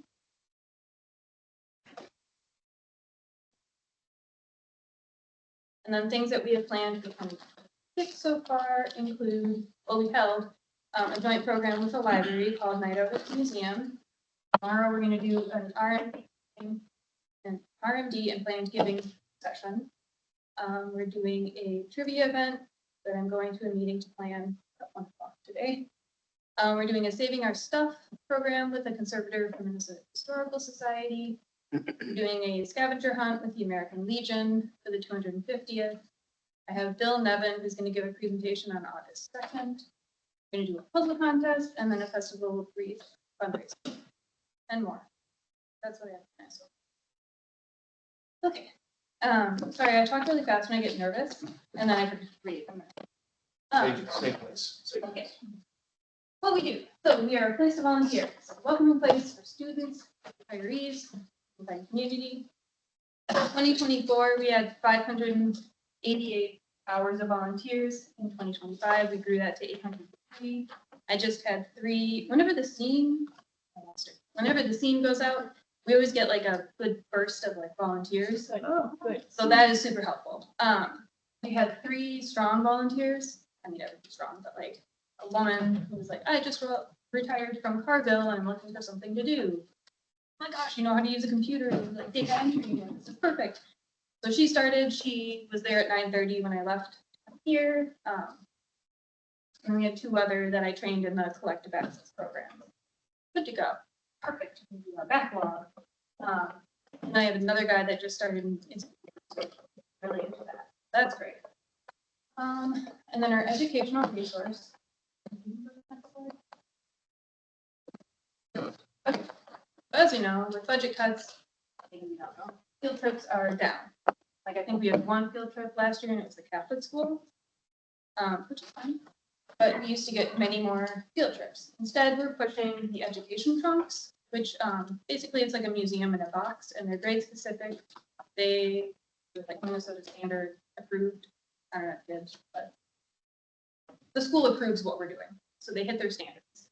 So there's kindergarten, one that's 1st and 2nd grade, one that's 3rd through 5th, one that's 6th through 8, and then 2 that are 6th through 12. So they're $20 a week. We've already done 7 so far this year, and I have, I think, 3 that are already planned in the next month or so. So we've already hit our like budgeted goal. Because last year I think we only did 4. So those are going really well. We have daycare that's planned for July for 3 days, and then a school from like Roseville that's coming in August. So that's all I have, and Scott will talk next. Okay, great, thank you. I think it's important for us to assure the board and the other folks in the room that the museum is run on a very tight budget. We're very mindful and very good stewards of generous financial help that we received from the county. Our budget this year is somewhere around $150,000. So it's a tight ship. I mean, we have a volunteer who paid to have the lawn mowed all last year. And so basically our only expenses are Lindsay and then boxes and heating and cooling and, you know, the physical plant within the building. So where there's about 400, I would say, square feet of not exhibits, but informational and research related items in the back. So we have about 1,200, I'm just guessing, about 1,200 square feet of display space, and then you can enter, which is open to the public as well, the back area and do your research.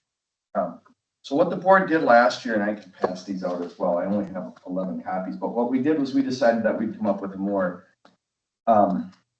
defined action plan and make a commitment to that, you know, we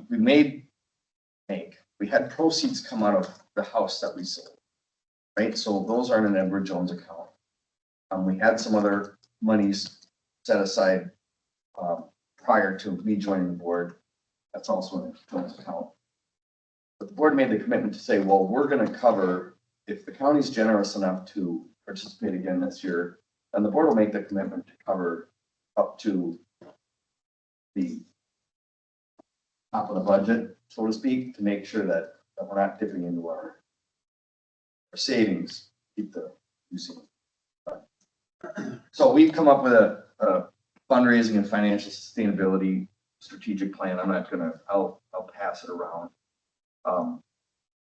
You know, and part of the commitment, I think, from the Historical Society board, I've been a member, how long have I been on the board? A year? Something like that. This is my second year, so I'm fairly new to the organization. Hasn't always been maybe so focused on the fiscal side of things. It's more historical. What's the mission? It's to teach people, it's to preserve the artifacts, it's to get students in there. Well, we all know all those things cost money. Keeping the museum open costs money. Although most of it is that money comes from, or that keeping it open comes from volunteers. It's mostly staffed by volunteers. So we made a commitment to cover our share of the proposed budget in addition to what perhaps we received from the county. So we've got a couple of initiatives already. One of them, historical wall. So what would you call it? Donor wall. Thank you. So we're selling bricks on the donor wall. But the important thing is when you go out and if I'm going to sell you a brick on a donor wall, what are you getting for it, right? So we're finishing the crafting of the message so that when we talk to somebody, there's value there for them. Otherwise, people are like, just got to hit me up for $2,500. I get my name on the wall. That's it. Not that I think most people aren't wanting to have their name on the wall because they want their name on the wall. They want to know, am I providing value for this organization? What am I getting for my $2,500 or my $1,000 or my $500? So we're finishing up that message. My opinion on those sorts of messages is keep it short. It should be a one-page presentation. Most of the people that are going to donate that money to you are used to being not hit up from, let's face it, that's kind of what happens, right, Barb? So, our commissioner. So they're used to reading just a one-page blurb and saying, okay, this is what I'm getting for my $500, my $1,000, my $2,500. So it's really important, I think, to have that mission and that statement and that value proposition come out initially for these folks so that they understand if they participate, what it is they're participating. So that's what the board is concentrating on right now, is crafting them. I mean, for me, I love the history, so it's an easy sale. But, you know, you might like sports and you might like something else. So how do we, I know you like, but how do we get to that point? So that's what the board's busy doing. We've also got some other initiatives going. And so I brought 11 of those strategic plans along. I also brought 11 of these raffle tickets, which I'm happy to sell, folks. So I participated in the Brainerd JC's world's largest ice fishing tournament. And I didn't catch one fish, I didn't get one bite. But I entered the raffle 3 times and I won the grand prize. Come on, this guy. Right? Yeah.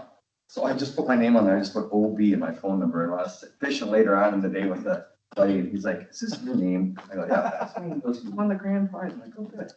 So then I donated it, it's an ice castle, I donated it to the Shakopee Lions under the auspices that if we sell 500 raffle tickets at $100 a piece, a quarter of the money goes to the Historical Society.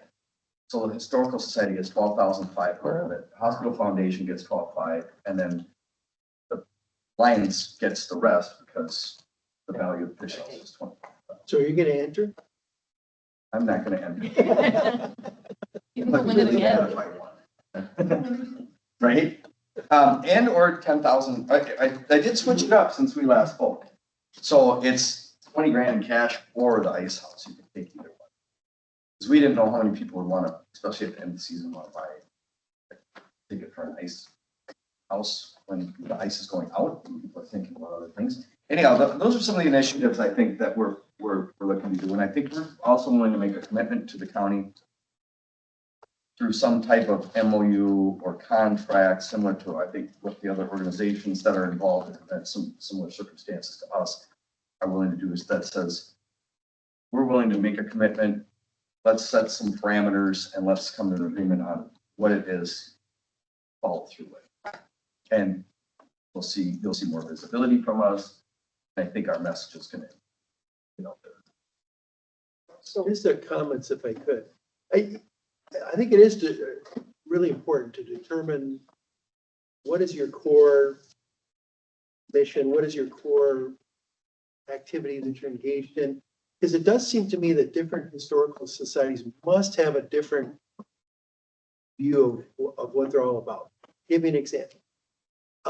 Edina Historical Society has very limited hours that they're open. I think it's like 12 hours a week. But they do lots of programs. And they're very compelling, very interesting. I drove over for a couple, like the history of Southdale. They had the history of hockey in Edina. And they were fabulous presentations. They were well attended. I mean, and they have very limited. So their focus must be more on community engagement, presenting the history of the community and drawing the community in, rather than research or a place where you can find your grandpa's picture or something. I don't know. So, okay, that's one history. The other one that I'm familiar with is Bloomington Historical Society, where they don't get any money. They get free space in their fancy Bloomington City Hall. And for that, they're required to have 8 programs a year. And so the ones kind of things I just mentioned in Edina, they got to come up with 8 programs to gauge the community, draw in the community a year. So that's why I say it's important to know, they must have, some of them must have different, I mean, if you're wide open hours and had limited staff and you were mostly about allowing people to research past history, that's a different look at the mission of the historical society. So I don't know where you're at, but I like to engage the community, present the history. I could come up with 10 ideas by the end of the day. But no, I don't want. Commissioner Ulrich, we did meet with Johnny and Lindsay. Okay. And we actually had a discussion and we brought a draft MOU, which I think they've got some comments for Jake here they want to bring back. But we did kind of propose for the county's engagement and funding, maybe reducing the hours and freeing, we've heard Lindsay say she's one person several times today, freeing her up to do more programming and those types of things and not be so worried. And if somebody wants to do research, maybe they make an appointment to come in or whatever it is. But we are having that discussion with them. And I do know, for example, like, I'll just keep the hockey, history of hockey. I know for sure the staff of the Historical Society did not put that to, they engaged the hockey community. I mean, a couple of leaders in that did probably the whole thing. So, I don't know. It's just, I just want to throw that out. Go ahead. Did I interrupt? No, I was just saying we have had those discussions. Okay, good. Yeah, thank you, Mr. Chair. Thanks, Lindsay and Scott. Neither of you had the burden of serving with me when I was on the board. So I'm going to say something that I think is really important and at least important to me from a county perspective as a continued sponsor of the society is the Scott County Historical Society didn't start in 95, like it says on this slide. It started in the 60s. The Scott County Historical Society is not a museum. It's the Historical Society. And I think over the years, we've narrowed it to a museum, which a museum is a great part of it. But especially with all the connections to the Sands family, all that went along with that, there's some people who would see this since 1995 public museum. They're like, well, I hate that Sands guy. I don't like how that went. And then that colors their whole perspective of the Historical Society. So I really would encourage all of us to talk about the Scott County Historical Society, not the museum, and to talk about it starting in the 1960s and that history and richness of all of that. So as you're gearing up for this fundraising and additional community engagement, again, it's been some years since I've been on the board, so I haven't talked about that for a while, but I really hope that happens because I think we've lost some supporters because of the emphasis on just the museum.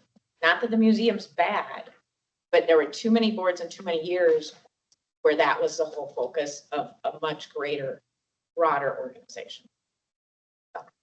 Get out in the county, you're saying, not What? just, get out in the county. Yeah, get out in the museum, county but I mean, and, yeah, talk about the richness of the organization. The mission is a good mission. It's not, it's search, save, and share the history. Do the mission, not do a museum. I think Or that's not part just of a what museum. Yeah, just what John's saying too, yeah. Commissioner John was alluding to, and that is through our discussions with Leslie and Jake, it's reducing the hours. Volunteers only have so much capacity for the most part, right? And you only have so many volunteers. So if we reduce the amount of hours, now we can say to those volunteers, what sort of project should we work on that we can bring down to the city of Belle Plaine and talk to them about something in Belle Plaine or Prior Lake or Jordan. So that's part of what we're doing is just shifting the focus a little bit so that we're not so museum centric and that we're more program centric, not program centric, but we got two parallel paths. And I love that because all of our communities have very vibrant local historical societies that are doing really good programming. And there's probably other additions that the Scott County Historical Society can partner and do with them to make it greater for everybody. So we should be operating, I feel like there's almost some territory and competition going on with local historical societies and Scott County Historical Society, and that shouldn't be all on the same team here, same mission.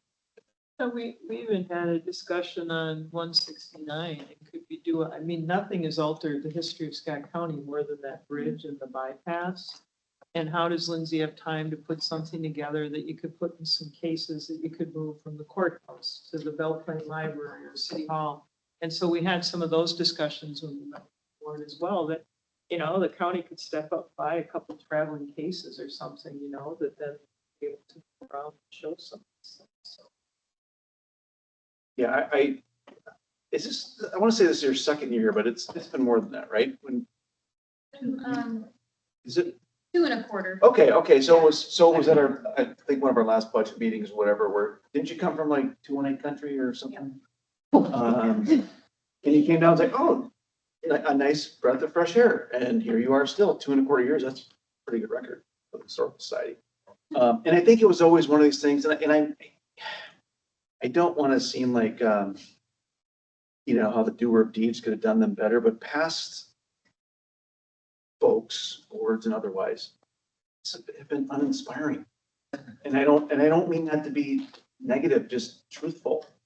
So it's just kind of like, money's like, but now I feel like with you two, there's potential here. Yeah, I want to say that I think I've been there a couple times now, and it's been a willingness and a discussion and like a partnership. How do we make it better together? And, you know, Jen Schultz had many ideas from how the library could support and partner. Yes. And Michael, I think, is maybe here because of that. And so I think there's some opportunities. A lot of opportunity. To be more inspirational. Yes, and collaborate with others, and there's plenty of spaces to expand this not museum, but. And you're buying a raffle ticket, right? Got my money out. I'm ready. Just to buy one, I don't know. One of the Good conversations, cause. one of the conversations was always on the state of the building. You know, we are doing a lot of work to maintain the building. Is that being addressed? And I know that there's some issues with doors. I'll address that. I've sort of taken over maintenance of the building because I don't have anything else. But we replaced, was it the water softener system? The donor paid for that. I was able to find a donor that would pay for that. And then some of the other things that are smaller, I own the building across the street. So I'm down there, and when Lindsay needs something that's smaller fixed, then I just try and fix it rather than call somebody for $75 or $100 job trip charge, just fix it. But we are addressing, and we've been in a long-term contract on our HVAC that this is our last year in that contract. We don't want to fight it out of a contract. Especially more money, So those are some of the things. I think if you have a board, you only need one woman or one man on that board that has some sort of rudimentary just knowledge of how the building operates, and they know people that can come fix things. You save so much money. Right? So that answers your question. There are some things that I'm not going to fix. I've got some electricians that said they'd come down and volunteer their time to help us if we need electric work. So we're leaning into the community that way as well. Folks are willing to ask them. It's not rewiring the whole building, so it's come to it. And it's good because then they buy into the mission and the vision and I think that's great. That's what the board should be doing. So. Nobody called me though to come fix stuff. Cell phone's right here, so. Yeah. Just out of curiosity, you had a real hot display there. I mean, really a nice program. How many people could you fit at one time in a nice program? A display when people will walk through it, or a conversation like a A display and program, or yeah. Is it really limited? Like if it's a seated display, like we're all in one presentation at one time. I don't know how you structure it, but I'm just trying to get a sense of, I think it's important to create that there's energy at that place. In other words, there's excitement, there's something going on at Historical Society. I want to go over that. If you have a lot of traveling stuff, I don't think you build that kind of, So like when we did the library thing, we had a presentation, but at the same time, we had different stations going on. Yeah. Talking like that, where there's Yeah. multiple things going Yeah. on. yeah. But could you have 50? Oh, yeah, I've been at events. Yeah, like with 100. 50 Oh, or 100, more. okay. Yeah, like Well, the then back you- area then where we have. And parking programs. is around there. Okay. Down to Back there. Okay, I was just trying to get a sense of how much you could expect to happen in that. And if we do, we have a lot to the north where the gardens are. So we're talking about doing an event either this summer or early fall, with tents and displaying the garden. Okay, and very good. Historical related event, out there in that outdoor place. Then we can. I think they're coordinating with the master gardeners. All right. Thank you No, very thank much. you. Thanks for Okay. coming to both of you. Thank you. All right, you said we're going to take a brief little break for a few minutes? Yeah. Bucks, one ticket, one ticket. Okay, you got the cash? I got a check. Expert.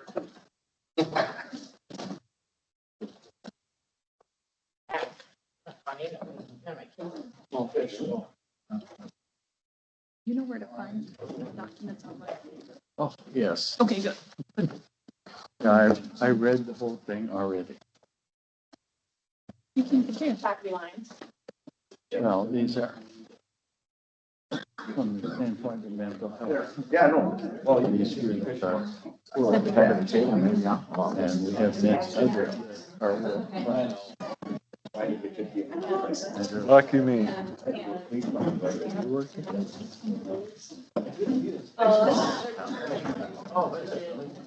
Right?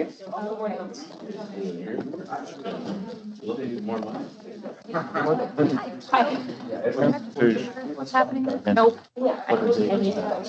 I don't think, I think it's educational. Exciting. Put in a few more. There you go.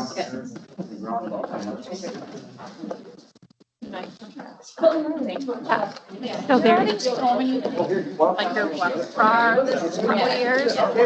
Just bucket list stuff.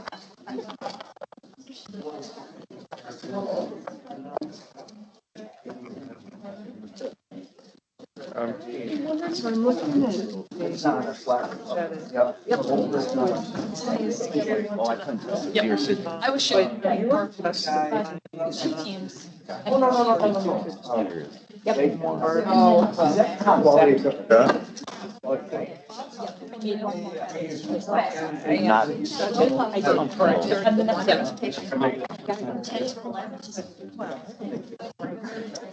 Yeah.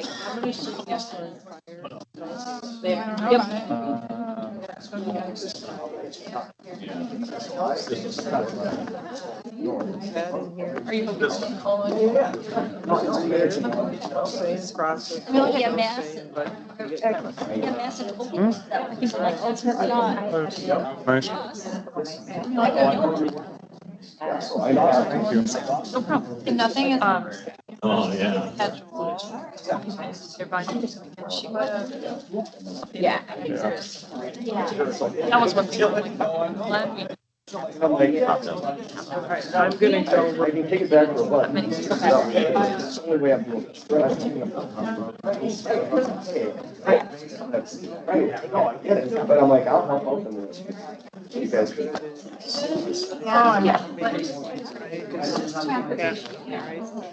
write like And I know you do it here. Things that are public.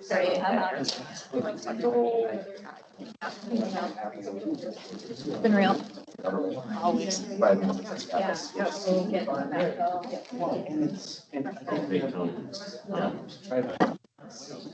Help over here. Thanks.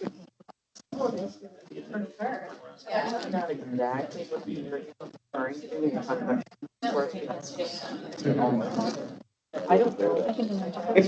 thank you. That would be awesome. Thank you. Yeah, no problem. Hammer comes in. All right.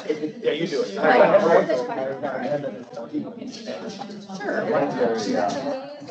Yeah. Okay, I'm gonna get out of Just here. over to.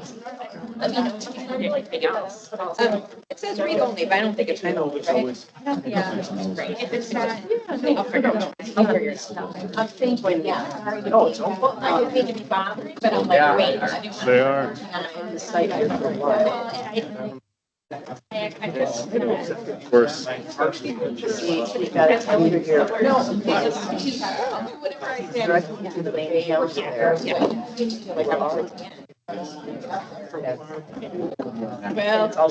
Are you gonna be doing a lot of talking?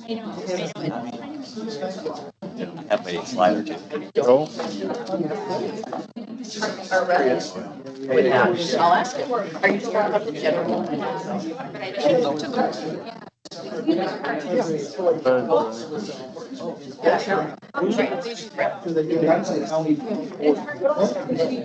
I was there for like a writing workshop where we were up on, we're kind of in the mountains, along Rattlesnake, flows into the Clarkport. And because they've had like 3 or 4 days of extreme, like, the rivers were Well done, I mean, out of control with the small mountains.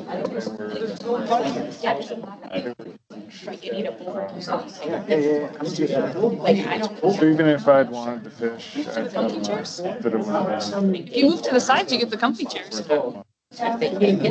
was always beautiful to be out there.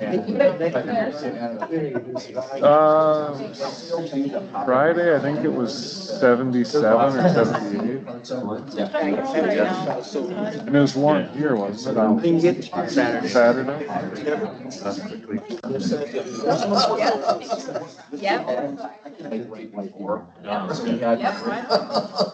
That guy was thinking. It was good.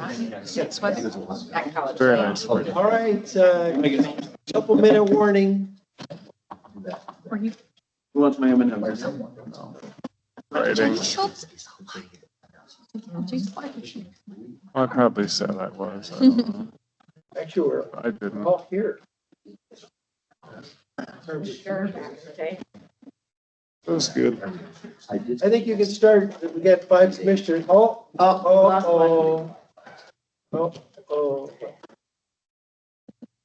What's going on? One left. That's okay. We can go without one. He said to go ahead without it. It doesn't matter if you said I it. know. A second. Oh, wait a minute.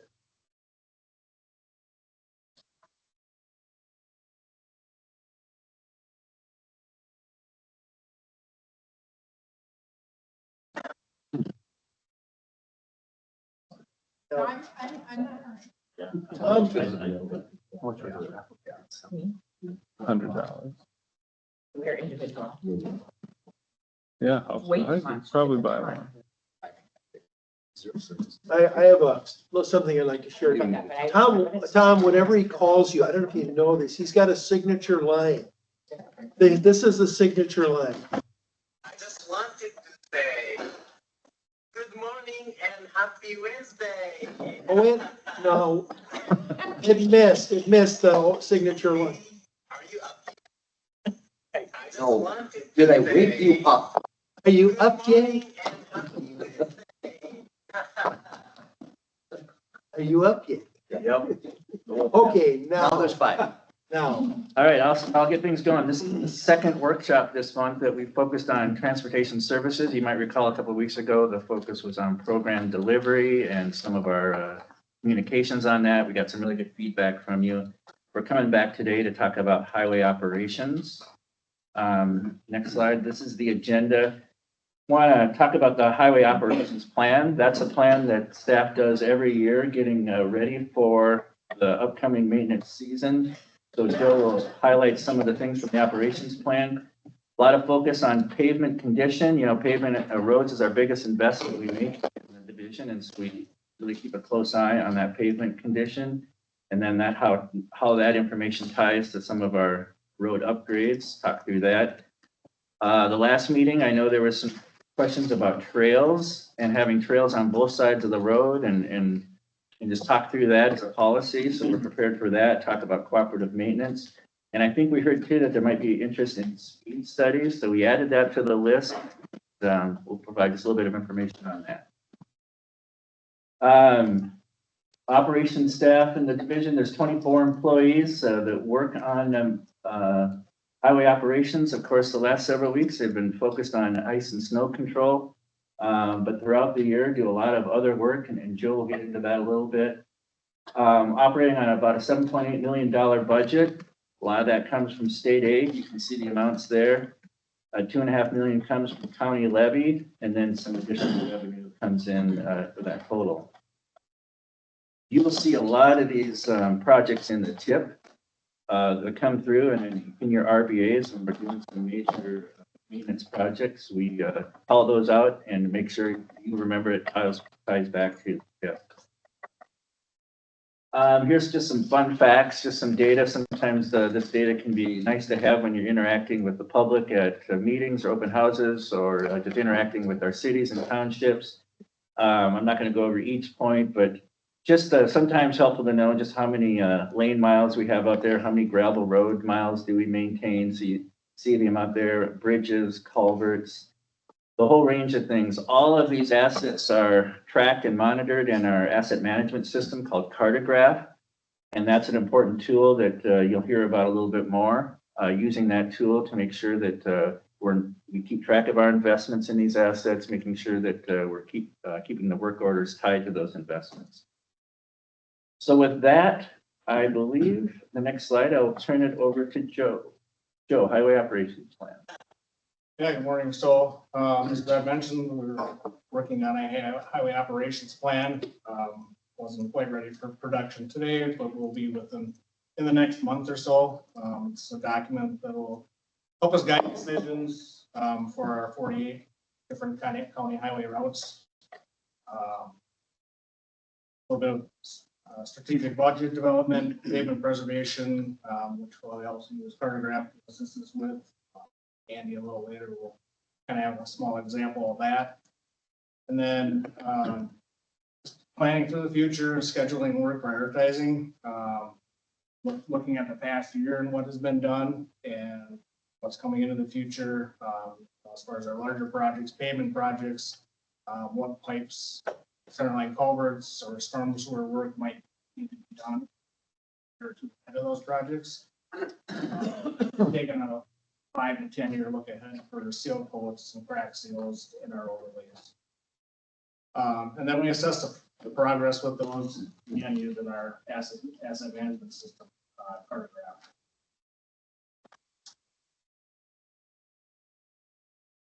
So kind of a little bit of the 2025 year in review, the 2024-25 winter season. So they span over 2 years, but we included 24 and 25. We had 17 events. There's around 3,600 tons of salt. The total cost for snow and ice around 814,000. And just to give a little perspective of that, you break that out to our 62,000 parcels in the county. It's about $13 it costs the whole year per parcel to follow the county system. Question quick. Yes. Sometimes when you have a upcoming snow event that's widely predicted, I'll see stuff sprayed on the road in advance. Do you do the spraying in advance technique or? Yep. What is that? What is that? So it's technical term is anti-icing.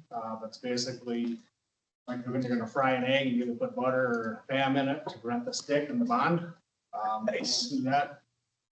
Warmer temperature events will use just a salt brine. It's 23.6% salt solution. It's gonna be a colder or long duration event. We'll use a different blend of some sort of byproduct. A lot of times it's a B2 byproduct.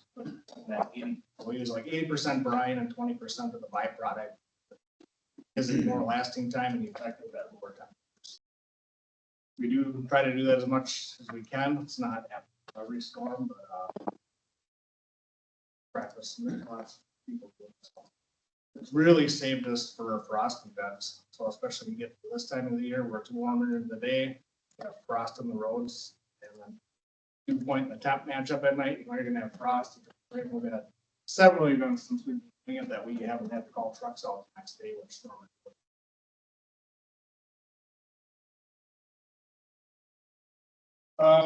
Roughly 3,000 labor hours in potholes last year, about 1,800 hours of street sweeping. With those 1,800 hours of street sweeping, we collected 406 tons for sweeping. So again, good environmental practice, because if that makes it to the stormwater ponds, it's a lot more expensive to get it cleaned up. So what do you do with all that stuff? You speed it, use some again, or? Yeah, so with kind of through scale, we've been talking about that with the other maintenance leaders at the other cities. We haven't gotten there yet. Right now, I close the camp. Oh. We do have a few more, but we have talked about screening. Since nobody really uses sand in the winter anymore, I don't know how much of the material would be good. Back in the day would have been a bit more used.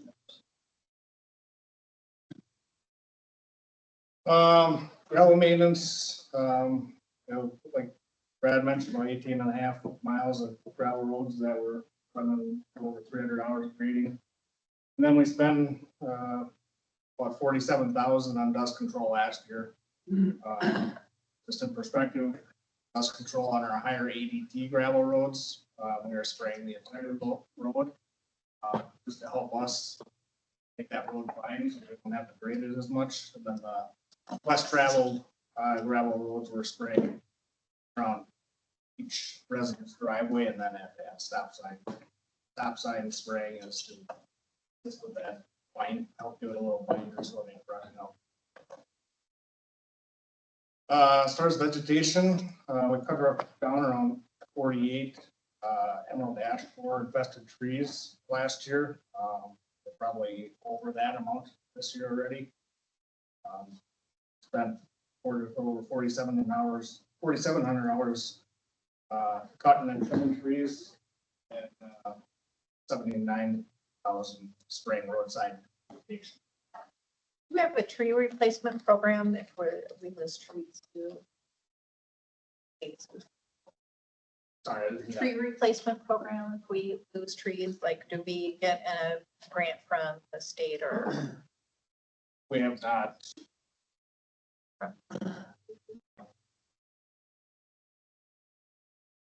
I know the city of Shakopee had one where they were getting money from the state. I don't know if that's available for those trees. Oh, we had some for parks, but I don't know if we had them in our super parks. Yeah, I haven't heard anything for those.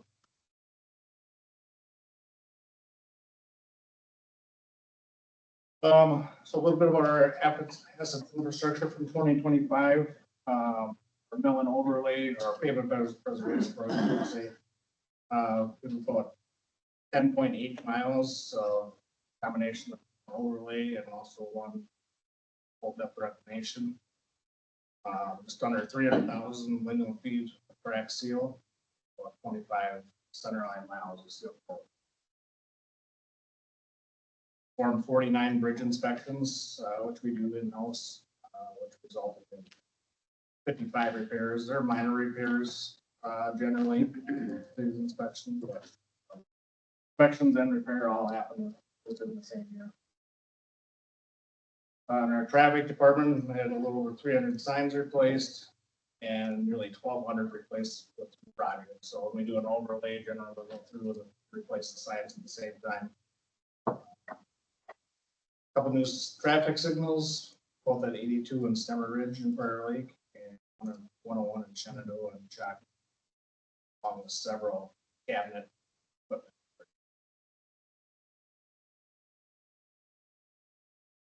On to 2026, for our overlays, we had 2 bid packages this year, which have already bid out. First one, County Highway 15, and that's from County Highway 8 to Columbus Avenue in Craig. And then County Highway 91, sending Crater River from County Highway 21, County Highway 8. This year's program is just shy of 10 miles. We have approximately 20 lane miles of seal coat scheduled for this year, and that is currently out bid openings coming first week in April. That program is both budgeted amount and plus also some transportation advancement and funds. Same with the crack seal, 176,000 in the budget. Bridges this year, we have 45 planned inspections. 31 of those are county bridges, with the rest being a combination of township and city. We can continue to prepare for some bridge replacements that we have coming up in the program. We have 2 on County Highway 64, 1 on 68, 1 on 27, and 2 on County Highway 46. So that's, they're a couple of years away, but the planning has been going on for the last 6 years.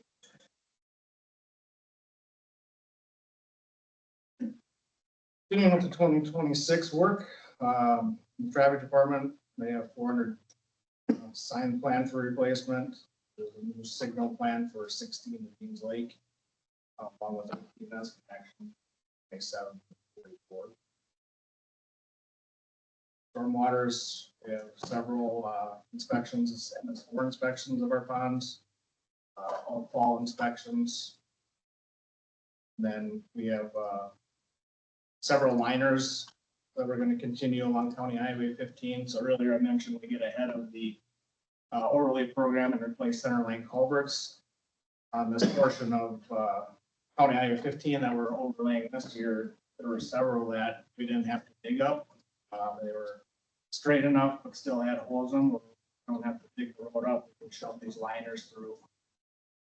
There's money there and the risk of settlement in the future. There's one that's super deep and several hundred feet long, so it would have been very expensive, very time consuming. So we'll get them in before the overlay begins. Continue work on our gravel roads with dust coating. That's out for quotes right now. And shouldering. So mentioned both with gravel road resurfacing, I'll call it, and shouldering. We've last few years we've got into some recycling, so we requested 5,000 tons per year of billings off of our overlay program. They haul them to our shop and then we crush them so they're a consistency of a class 5 material. We're doing that for about $5 to $6 a ton versus having to drive to a quarry, pay upwards of $12, $13 a ton. And we're getting a lot better product that we hope extends our shoulder life several years versus having to touch them. Just a quick question, if I could. The revenue that we saw at the beginning, did that include wheelage tax? How much is the wheelage tax? Yeah, for Village tax varies, but I think right now we're estimating around 1.4 million a year. I didn't think I saw that in the, but you use that for, that used to be, we were gonna use that for maintenance now. Is that shifted? Excuse me, Commissioner. It's used on the overlay program. Okay. Part of the overlay preservation program within the TIP. So that's the road and bridge fund. Joe's been talking mainly about the operational dollars at this point. Okay, so this is all, that would be another presentation. Confusing. Okay. Part of that. I also wanted to know, I think the answer is no, but our transportation sales tax, that can't be used for maintenance, can it? No, right now, a set number of projects that are defined based on. Oh, I know that. Adopted and then for used for preservation, things like that, but it's more construction overlay related. Okay. All right, well, it's probably off topic, but I'm, look at the levy, the money, and if there's a way to use some of that for some more expense. Keep going. Just, like you said, that'd be a different presentation. We do present on the TIP every year when Leslie's bringing the CIP forward. So that's when you get regularly. This is just the operation side, not the capital side. Okay, go ahead, keep going. Vegetation maintenance is ongoing, or right away mowing, weed control, tree trimming, which I talked about before. We're switching up a little bit this year on our vegetation spraying, and we're partnering with SWCD to help us out with some of that. They're kind of going to take the lead on the program. We have a good partnership moving forward with that. That's going to be helpful on both ends. So we both use the same contractor, so they can just travel a corridor, catch the side township roads at the same time. It'll be a much better coordinated. One area where we may have a little heartache for this first year is generally we spray for noxious weeds. This will being the big one. Generally, we spray twice a year for that. This year, we are switching to a fall-only spray. The reason for that is kill-off rate is much more successful. Don't have the potential of damaging crops. So there could be a few more phone calls this year, but we are going to try to stay on top of mowing it. We're working on getting iPads for our ditch mowers so they can drop a pin right when they see it. They can dive down and cut. And then we got to go cut it one more time before mow. But the big change was trying to make that leap, and this year we just decided to go. We'll get a lot better product success. eliminating the noxious weeds. Yeah, thanks, Joe, because those will be my calls mostly. Will we, just so I know, are we already planning extra mowing because of that, or? Yep. Like, can I say that? Like, Yeah. Yep, so we do right around Memorial Day, a little sooner depending on our spring, but when we do our initial top cut, first 6 7 people, they see thistle starting to emerge down lower in the ditch, they'll dive down, pin it in our GIS system, and all that. In a month, we need to loop back and mow that again. We want to make sure we mow it before it stinks out. okay. Well, cool, we'll be talking. Last time there was our trail seal coats, so every year, we're seal coating, our trails on a 5-year interval. And this is a 50-50 cooperative venture within the cities. All right, let's talk pavements here a little bit. So most often people think of the road as being just the pavement, right? You got cracks and something's wrong with the pavement, but really it's the whole structure of that. It's the gravel section under that, it's the sand structure after that, and equally important is the subgrade. And as you may know, we've got a lot of clay in Scott County, so that really is an issue for us in the strength of our section. And so we've been working on several things to try to strengthen that overall thing. So it's not just, oh, just put more blacktop, make the blacktop thicker, and that'll make your road stronger. That's not necessarily the case. It's the composite of all of them between the base and the sub base as well. So MnDOT actually performs the road testing on all of our roads, and this is on a 2-year cycle. It used to be on a 4-year cycle, but then starting since 2017, it's been on a 2-year cycle. So that's been a really good thing. We get more data to look at. We'd have to wait 4 years and see how we've done and what our pavement condition index looks like. So we've got a much better read on that on a regular basis. So that's been a really good thing. We don't have our data in for 2025 yet. We're still waiting on that. I think Bill just heard this morning or yesterday that it might be another month or so until we get that data. So a lot of what you'll see and hear a little bit today is based on the 2023 data because it's all we have right now. And the hard part with it is even getting the 2025 data, it's not going to include this past winter. And this past winter was kind of troublesome with the number of freeze-thaw cycles that we had as well. So Joe can get on that a little bit later.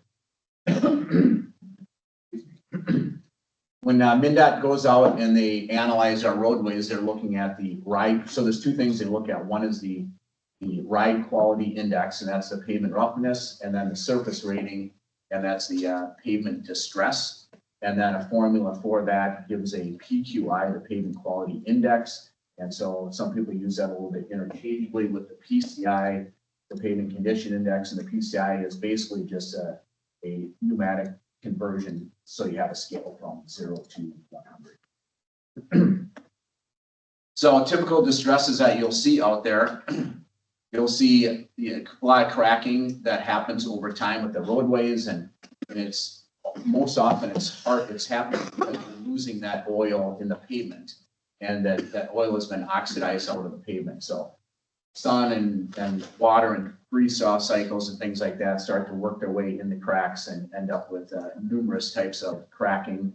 And then you throw heavy vehicle loads on there, and that exacerbates that, and you end up with problematic situations like you're seeing on a few of those pictures.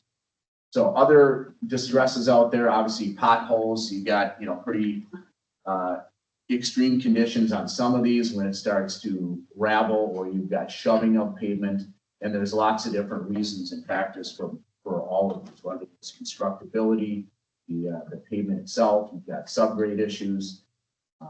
So you might have rutting out there, you've seen some of that, some of the pavements might bleed, or you've got some tenting and swelling that happens out there as well. So like I mentioned, a big factor is the environmental conditions that happen on the roadway itself, that oxidation. Vehicle loading is a significant part of that, subgrade material, constructability, and each road and location around the county is different. It's not the subgrade is is really different from north to south, east to west. So each road and kind of what we designed for going into it is a little different road to road. So, all right. And then here's kind of the life cycle in general of a pavement. So we've got our normal, so long-term strategies with pavement preservation might include routine maintenance activities, preventative maintenance activities, and then larger rehab activities, and then a complete reconstruction. And so the preventive maintenance activities, these are your kind of your lower costs, your seal coats, your chip seals, your slurry seals, maybe a thin overlay, a fog seal, things of that nature. And then your rehabilitation will get into, you go back one, sorry. Your rehabilitation, so there might be several cycles of those lower cost maintenance activities till it gets to a point that we're gonna do an overlay on that roadway. It might be a 2-inch mill and fill or a 3-inch mill and fill, something like that. And then finally, at the end of that cycle, you're doing a complete pavement removal and replacement and likely a subgrade correction at that point. Okay. Just So- out of curiosity. Yes. How many roadways do you know that the base is not very good, that dealing with bad base? Sure. So, well, percentage wise or mileage wise, I couldn't give you an exact number. We often discover when we're going to go in for a project, we'll do and go out and take some core samples out there to understand what's underneath that roadway. Because a lot of these are, I mean, they're 40, 50, 60 years old. And back then they didn't do a whole lot besides put some material on top and then take a little bit off, put some new on. And that went on for decades until you get to a point, it's like, not only do we need to take everything off, we actually have to provide some sort of correction of that, or we're just gonna keep in this cycle.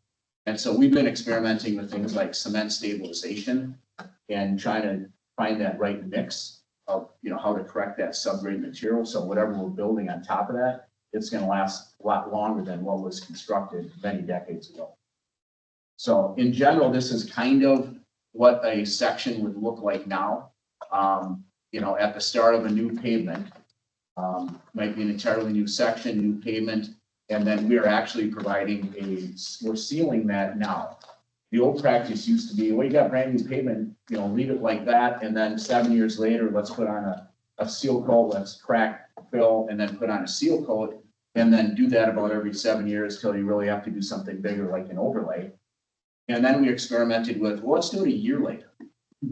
And even within that first year, you look at that oxidation of that pavement, it was nice and black, and a year later, it's already gray. Well, it's like, well, why don't we cap it right away? Let's do it the first year as soon as we're done paving it. And then cap it right away, so you're capping that oil in the pavement right away.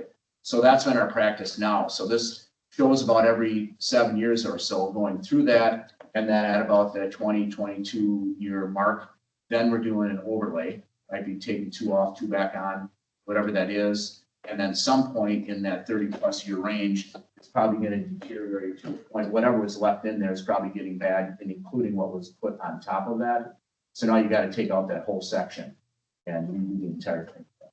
Just a quick dumb question. So we sometimes I leave Scott County and our pavement looks black or gray or whatever. Go into another county, it looks red. What's going on there? Especially the chip seals, it depends on where they get the rock. That's most of the time you see that, whether it's a granite chip or sometimes we have had some of the red roads too, but we block seal or chip seal as well. So that'll. I'm just curious. No, you can, just to the north, Carver County's got several roads that are that color as well. Another quick question, maybe it's spearfish red, but no, sorry, wrong lesson. When did we start doing that capping? That's in the last 5, 6, 7 years, where we? Since Joe's been here. With seal coat. Yeah, well, like you lay down some nice new bituminous, whatever, the next year you're coming over and. Like 2018 or 2019. Okay. Oh, doing it immediately, yeah. It's like 7 or 8 Probably years 7 or ago, 8 you years, yeah. started to budget. And we're seeing that number of years is when we started doing that, and so far so good, seeing, I know we don't have 20 years of data on that, but somebody probably does somewhere. Maybe not for here, but someone must have been doing that someplace. Yeah, there's a few counties. I think St. Louis County up north has probably been maybe the longest. They've been doing that for decades. They might even be in their 30-year range or so. But I think Joe can even provide pictures and data that kind of shows like the benefits of that, like a similar road that had it and one that didn't, and see a few years later what that difference is. So the gut feel and anecdotal and probably some empirical evidence says. We are really seeing it this winter. I'll bet. I haven't quite figured out how to actually provide data for it other than photos, but the roads that are seal coated roads that are out there that weren't seal coated until that 7-year mark are horrible. The ones that have been seal coated railways since have been doing this.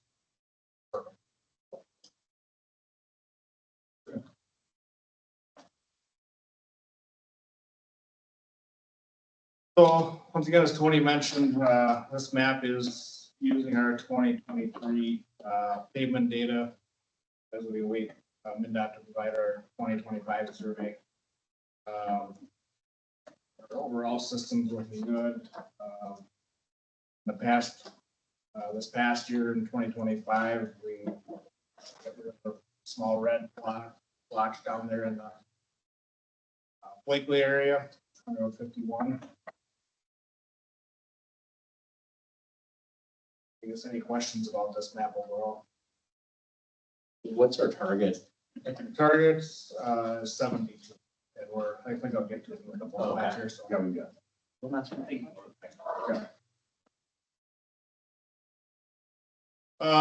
So this graph is just showing, the percent of the system by the paving condition. So you have some ups and downs, and I think no matter what you do, you're always gonna see this, as I mentioned with, we resurfaced 51 last year, that had a score of 31. So now it's gonna be the upper 80s. So, you're gonna have those spikes. We've had projects like the 42 expansion between County Highway 17 and County Highway 83. That was lane rural, but it was in horrible shape. So that now has increased our score in there. So a lot of fluctuation in there. Majority of our system is in that area of the 72 goal.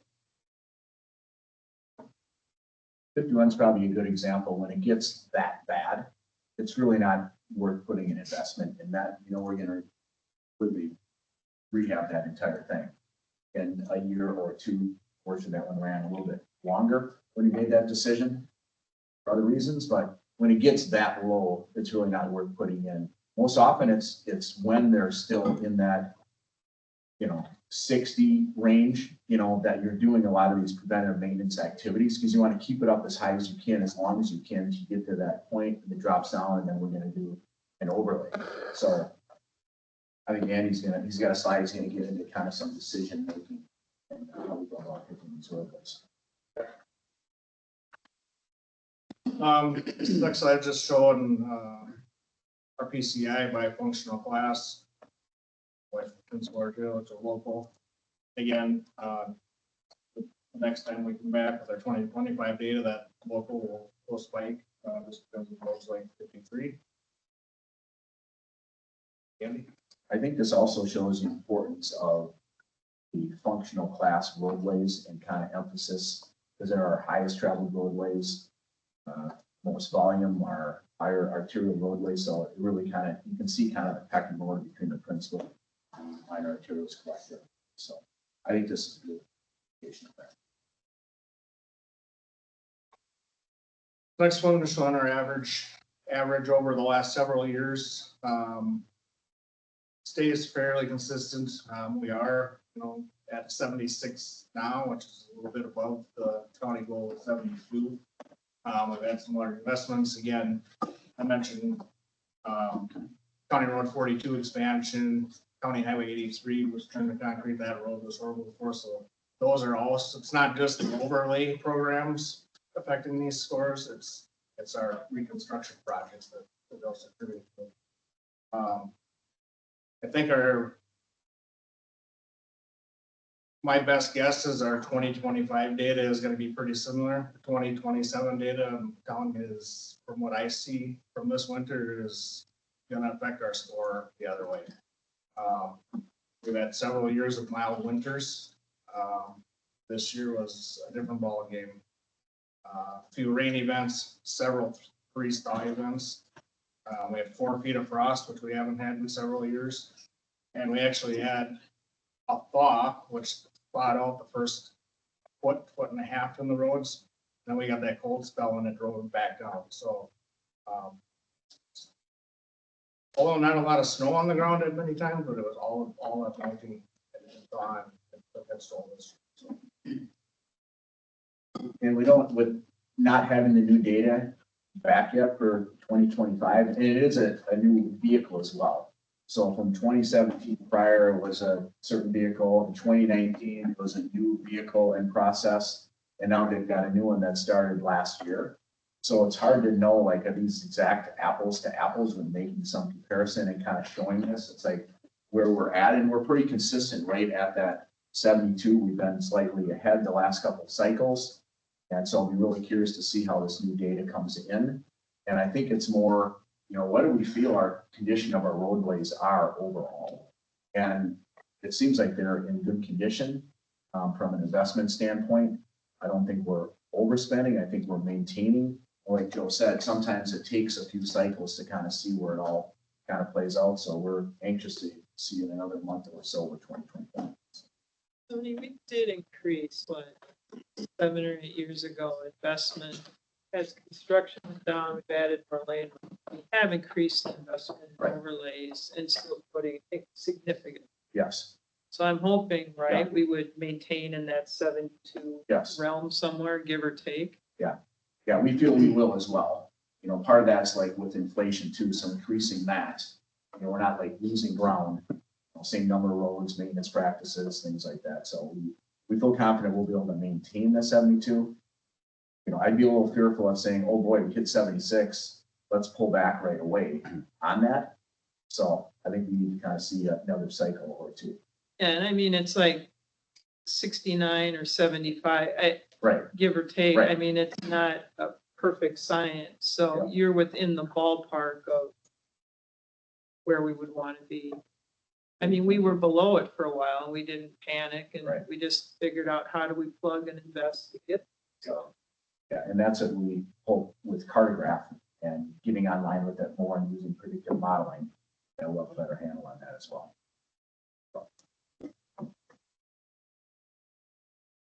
I was touching briefly on our concrete roadways, approximately 30 lane miles out there. County Highway 21, County Highway 66, and now County Highway 83.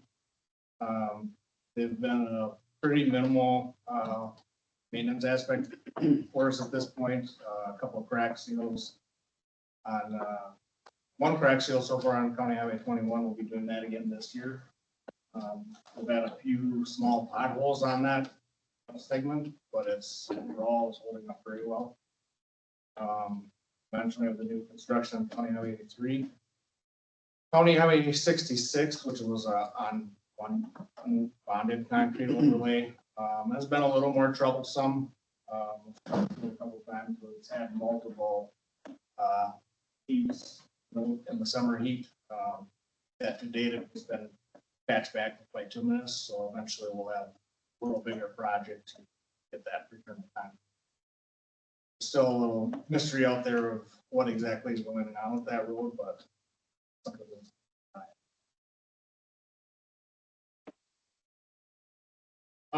touched on Trevor Road and shoulder maintenance a little bit earlier, but we're spending 40 to 50,000 annually on dust coating. Again, I mentioned higher ADT roads, we're spraying the entire length of the road as well. Try to hold it together a little bit better. And we're right around that 400 hours for whether it's reclaiming shoulders, restoring gravel roads or shouldering. And we're both, now that we're using recycled asphalt and milling, that we can really drop those reclaiming and shouldering hours down.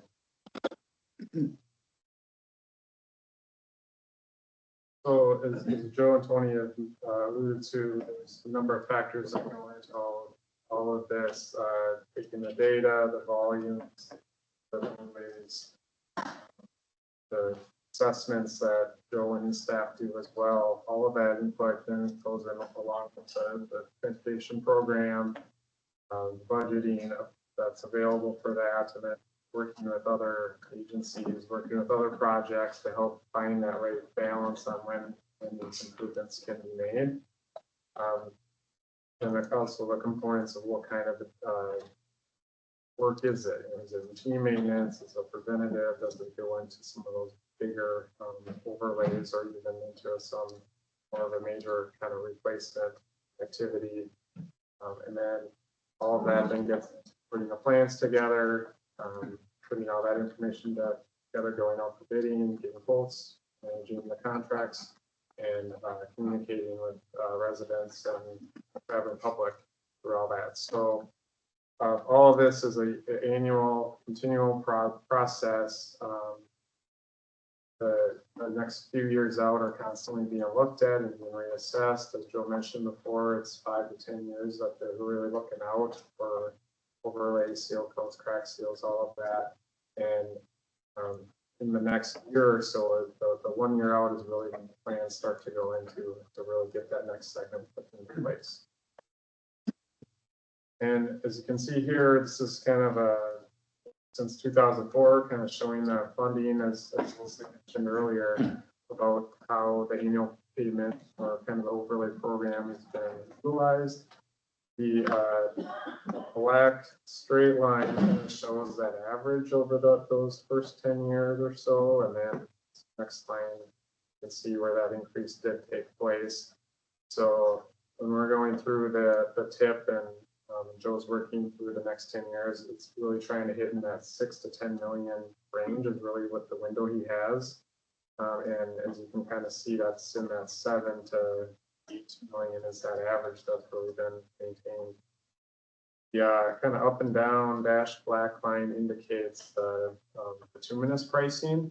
And so, and especially in the early part of this decade, inflation has been a significant piece of pricing. We do seem to see things stabilizing out, as well as our estimating is probably factored in a lot of that as well. So seems to be a little bit more evenly balanced as opposed to the unexpected spikes that we were experiencing a few years back. And as you can see, this year was ended up being a pretty light year in terms of the overlay program, but there are a couple bigger years coming up. 2028 has the next segment of Highway 42, kind of west of Highway 13 to Highway 83. That will also have some federal funds associated with it, so it is a bigger project, but it does also have some external funds. So, Andy, those first few years, a lot of the bituminous improvement those were new roads, new additions. We spent a lot of money expanding our program in those years. So that's where a lot of the pavement improvements came. In fact, I've never been told before, but you have 3 years to spend $20 million down, right? I mean, when I got here, that was the walking orders, was get 21 and 2 and 21 and 83, all those big roads expanded. 42 went through a major project. So that's where a lot of the pavement improvement came in those years. It wasn't necessarily in the overlays. It was actually road construction programs, the road program itself.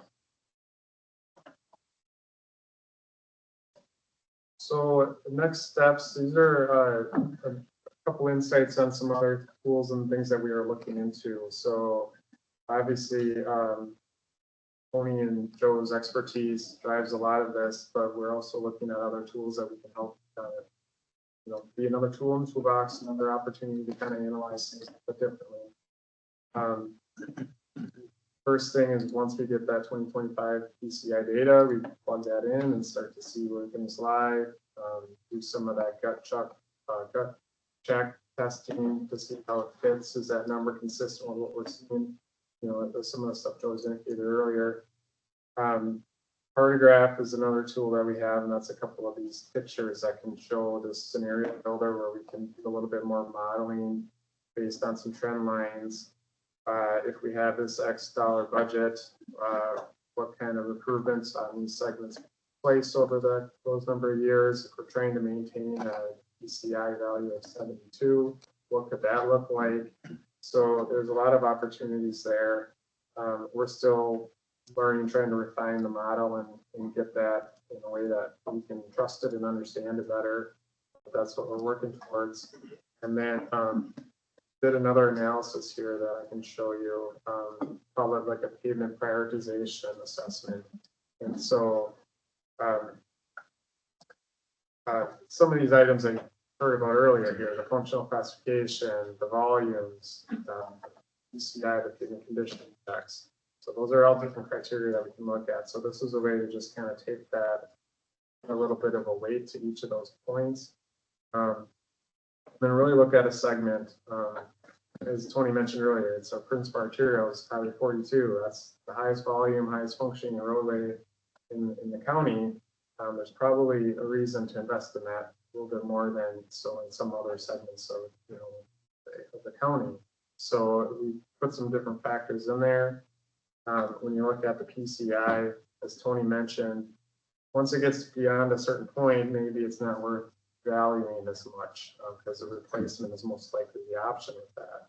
So this is a way to kind of put some scoring in there to kind of maintain that sweet spot of maintaining that overlay preservation approach. And so what I'll show you is, so basically this is a score of 100 with these different 4 factors.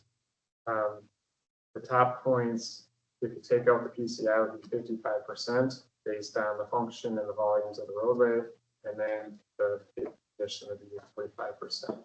And so I take out the PCI. So if we just look at those top 3, the facility type, functional classification, and volumes, this is what the map would look like. So if you look at it, the thicker line means a higher value, higher rating. You can see that 17 in the north, Truckee area, 42, 8221, 101, they're all a little bit thicker. They kind of score higher because of the volumes, because of the classification of the roadway. And so now, once we get the new PCI data, we can plug that in and start to see how these all balance out. First initial crack of this, it seemed to make sense. It seemed like a good gut check of everything. So again, this doesn't answer everything, but it helps just kind of assess. We're running into a tight area. Which one of these maybe makes more sense to prioritize? How do you compare these roadways, segments, that kind of stuff? So another example of things that we're trying to work on to build upon this data that we're utilizing and trying to hope to inform decision making. A comment here, if I could, and I know I mixed things together. I'm going to do it again. We've got this transportation sales tax. I don't know if it's $12 million, whatever it is, something like that. And we, in the past, we had said we're going to do these larger systems, many of them MnDOT roadways and so forth. And that was great. I just wonder if we're coming into an era where we're just going to be really scrambling for dollars, and we're going to have to have the transportation levy be far less, and maybe some of those more MnDOT type programs are going to have to switch to more local roadways. I don't know.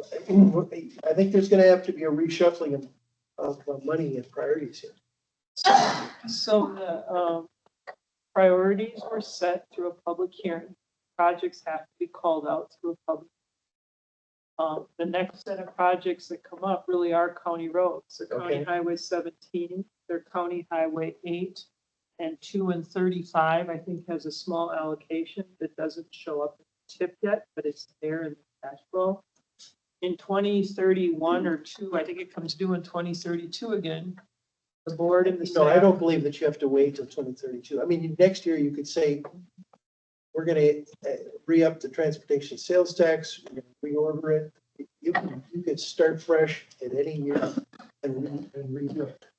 But if that's what the board chose to do, but the projects that are coming are county roads. Okay. They're 17 and they're 8. Well, I mean, okay, I'm just saying this may be an area we have to look at those dollars and how it all plays out in our whole financial scenario. Yeah, I mean, there isn't much that goes to the road and bridge levy anymore. It's $2 million at most.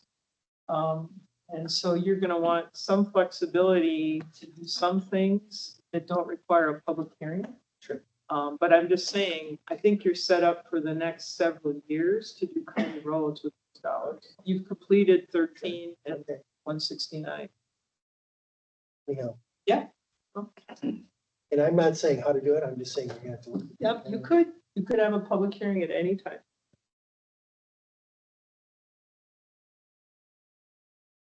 I'm not sure I'm right, I'm just throwing it out as something to look at. I mean, if there was a era where we're adding a new $1 million every year to transportation. And over time, we've taken that back, I mean, That was done by 2008, 2009, and it's gone down continually. no, I since know then. that, I know that.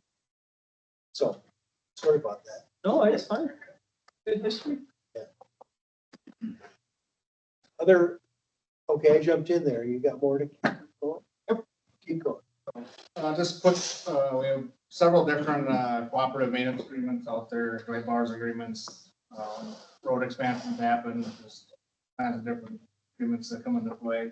I won't read through all these. I just will say that, just to help with the rapport with our other maintenance leaders throughout the county at the cities, the leadership teams at all these cities are great, especially at the resource sharing. Whether it be equipment or we have a job to do. Just a couple of examples in the last 2 weeks. We had a skid steer down, call up Prior Lake, hey, get a skid steer we use, yep. Newmarket needed a blade the other day, yep, come and get it. We were out on 66 cutting trees, we had a huge willow, our skid couldn't lift it. Our loader was in Belle Plaine, our forks were in Jordan. The central shop called it the city of Jordan, hey, can you guys come load these trees? I just want that to be aware that there was a great rapport between the maintenance leadership in county and city. Joe, a big chunk of that though is your leadership and your willingness to make that happen. And it doesn't matter if it's a township, a neighboring county or a city. You're always willing to lend a hand. And so kudos to you. If you hadn't had the slide up, I was going to mention it.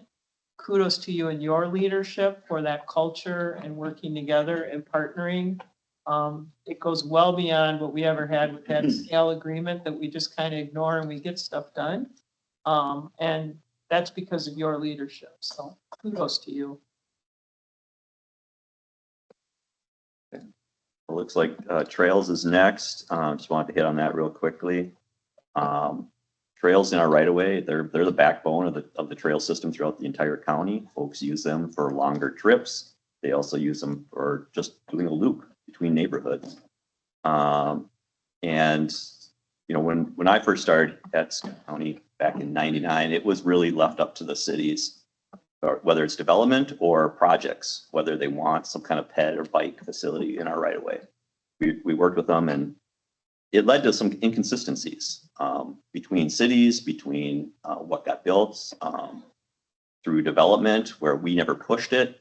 They didn't build necessarily, or have their developer build a trail or a sidewalk in our county road if they were building up against our county road. So, you know, we had gaps, we had inconsistencies, and so starting in 2030, we followed similar to Dakota County. That in the urbanized areas that we would have trails on both sides of our roadways in the urbanized area. So, and we also then pushed and been more active with developers that when they come in and they're against our road, that we're having them put in a trail. We're working with the city to require that trail to be put in with development, or if it didn't make sense for some reason because it didn't connect to anything, is their ability to grade for it for future and have the city hold some funds for that future trail to go in. So we really stepped up our involvement in it. And sometimes we'd have trails on one side of the road. I think that was part of it as well, is we end up with crossing issues because people want to get to that trail on the other side. And, no, we don't have any data to support that. I think that was something where we saw that these could be, not the safest crossing locations to get to those trails. And so, and then in 2040, we changed to a cost participation of 50-50 for trails in our right of way. That not only for projects, but also for maintenance practices. And this was to give a little more consistency through the maintenance practices that we're sharing that. And then really it's we want to make sure that we're also trying to meet our ADA goals. And then I think looking to the future, we're going to be looking at a gap analysis of what our priorities are for some of those gaps. I thought, and I'm sure my recollection is wrong, I thought the maintenance, once we built it, the maintenance was 100% the other side of the equation, not the county. And it may have been that way. It used to be that way. It used to be our old cost participation policy. It was that way. We built the trail, they built the sidewalk, and then they took over complete maintenance of that. And I think we recognize that maintenance activities weren't happening. So it's in our best interest as well that we're going to cost share trails on both sides and then maintenance on both sides to ensure that that investment is functional over the life of that trail. So, okay, in a roadway where it's cement on one side and asphalt on the other, are we equally on the hook for the cement side? It's 50-50 for both sides. Yeah. Yeah. Well, here's my question or concern. This is probably an old issue, but I'm aware of it. Where the city would allow a snowmobile trail on the cement, and I'd see gouges in the cement from. Do they have studs on some of those snowmobiles? Wear rods and studs potentially, but wear rods. That's our right of way. Would we be involved in that decision? I'm not aware of that as an issue, Joe, are you? No longer? Not on concrete. I mean, on County Highway 82, there's the trail there, but generally they're full of snow. We've had the issues with us benching and then causing issues. But generally, there's enough snow where it hasn't caused any issues. Okay, all right. Where they cross the road more or less, but as far as that. We used to have an issue, remember, in Savage, but I think that route went away. That was one of them you were involved in at one time. All right, okay, so old news, old. No, yeah. All right, so the slide in front of you is a performance measure that we have been tracking. So that 2030 comp plan back in 2008, we looked at the trails we had then and what we have now. And these increases are mostly due to development or projects where we reconstructed roads. And there have been a few trail gap projects that we've worked with cities on that have requested it through our TIP process. But we haven't been building a lot of trails on their own. One, because it is costly. I think initially we looked, this was in the 2000s, we had looked at, because we were getting comments from the public and also the city of Savage in Ride 13 and 42 to look at trying to fill some of those gaps around the commercial areas because people wanted to get to the commercial areas, be able to walk to the commercial areas at 42 and 13.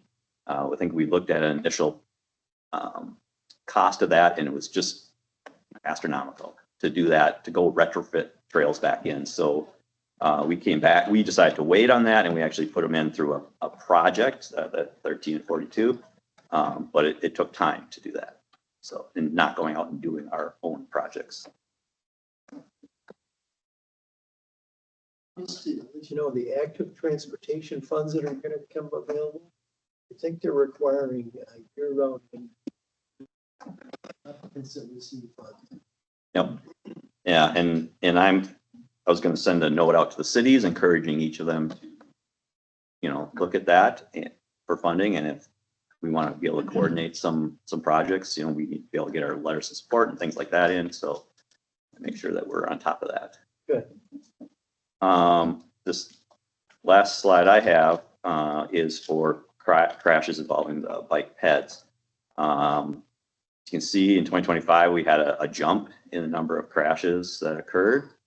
We don't know if that's the trend of increasing. We'll see how this year goes. But when you look at the state and the metro, bike ped crashes have increased overall.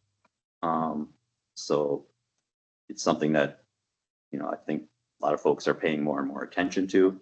And most of the crashes are between bike and ped 50-50. Just curious or in a comment, these electric bikes, everything's being called an electric bike. Well, one of the outstanding ones in Lakeville where somebody was really severely injured, that wasn't an electric bike. That was kind of like, almost like an electric mini motorcycle. I just wonder, have we had seen articles on, or is this a scale discussion of what to do in response to this? I mean, Gail's got it on the list. It's one of the things services talked about was different ordinances and rules in the city, but that was one of my questions for Mark. I know there's numbers up, but we have more vehicles on the road. We have more bikes with Z-bikes out. What's the rate? Sometimes that said, is the rate change dramatically? And it's gotta be up some. Yeah, I was trying to use our ATMS system to try to see if we could develop some sort of a heat map where the pedestrians are actually crossing our roadways so they can identify the conflict. Have difficulty drawing that information out of that, but certainly I would think with all the trails that we have, we're encouraging people to be out on the roadways or on bike trails. These conflicts are going to be so really study how we can minimize those conflict points. And there are some certain things that we can do, like traffic signals to get pedestrians starting to cross a roadway before traffic starts moving, so they can be identified by motorists. Things of that nature. There's a type 1, 2, and 3 electric, and there's plenty of places that don't allow a bike to function at 3. 2 maximum speed is 20 miles an hour. 3 goes up to 28.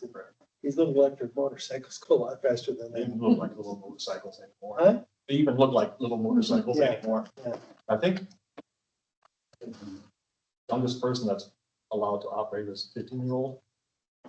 And I see younger people on what they call e-bikes, but more like little motor scooters. Prior Lake has horse or something. John maybe Yeah, has. John's pulled some info. Yeah, so we haven't seen a lot of crashes involving e-bikes documented in Scott County to date. But we're relying on the officer responding to the crash to document that in the crash narrative when they fill out the report. So there may be more out there than we're aware of at this time. It's low. I think it's only a couple a year. Right, we had 2 documented last year, 2 documented in 2024, so just a handful of them that we're aware of. And then I guess the one thing, the crashes over the last years of data that's here, that was again 50-50 more bikes and peds, but our serious injury were the peds. That was a lot higher. I guess some other statistics that I pulled out of the data over the last 5 years to share today. 75% of these crashes are occurring at intersections. It's a pretty even split between signals or stop and yield controlled intersections. At 37% of the crashes, the pedestrian or the bicyclist was at fault for the crash, either not stopping at the stop sign or crossing on a red at a signal. Like 30% of the crashes at the signal while the pedestrian or a bicyclist crossing on a red. Another statistic that I wanted to highlight was that 43% of the pedestrian bicycle crashes over the last 5 years involve a pedestrian or bicyclist under the age of 21, and 30% of the crashes involve a pedestrian or bicyclist under the age of 15. So it's skewing towards the younger trail and sidewalk users of the county. Well, I'd like to think it is just kids, but anecdotally, what I've noticed, with the bike or ped, but a lot of ped. Walking out, I know pedestrians get the right of way, but whether it's against traffic, you know, red light, not, just walking out, I have my lines almost like they have blinders on, not a look, and not always carrying one of these dumb things either. Yeah. It's not just kids, it's grown adults. It's like, holy cows. Whatever happened to that left, right, left again thing, but, so it's, yeah, and again, I'd like to say it was with the phone, but it isn't on the phone. And maybe we're gonna get there too. I know we're talking trails, but aren't we now the third deadliest highway system in the county or in the county state? And which our roads are amazing. Our roads, I know can you find something? Sure, there's always gonna be something. I mean, they're public roads with freeze-thaw and all that stuff. But these roads are, it's like, we've changed things that maybe didn't always meet warrants. They were just weird intersections and we've made changes. And I know a lot of the issues are not, there's another reason why something happened. Like, I don't know how we get ahead of that. It's being publicized out there like somehow we're derelict of duty and that's not it at all. Like, they're good roads. I don't get the frown, but I don't know how we get ahead of that. All right, what's the next slide? We gotta keep. Well, you moving know here, what, I'm folks. gonna They make gotta a call get here and say downstairs. that we can just wrap up there. We had a slide on speed studies. I don't know if that is a topic you want to delve into, or if you want to just wrap it up here. I know we're past your hour and you probably have We can other. wrap it up. Okay, we'll wrap it up. I appreciate your time and, there's a lot of information here and a lot of data. So you're welcome to contact me if you want to have some of this data ready when you're talking to folks. We'll have the operations plan out in a couple of weeks. That will have a lot of this data as well. Sounds good.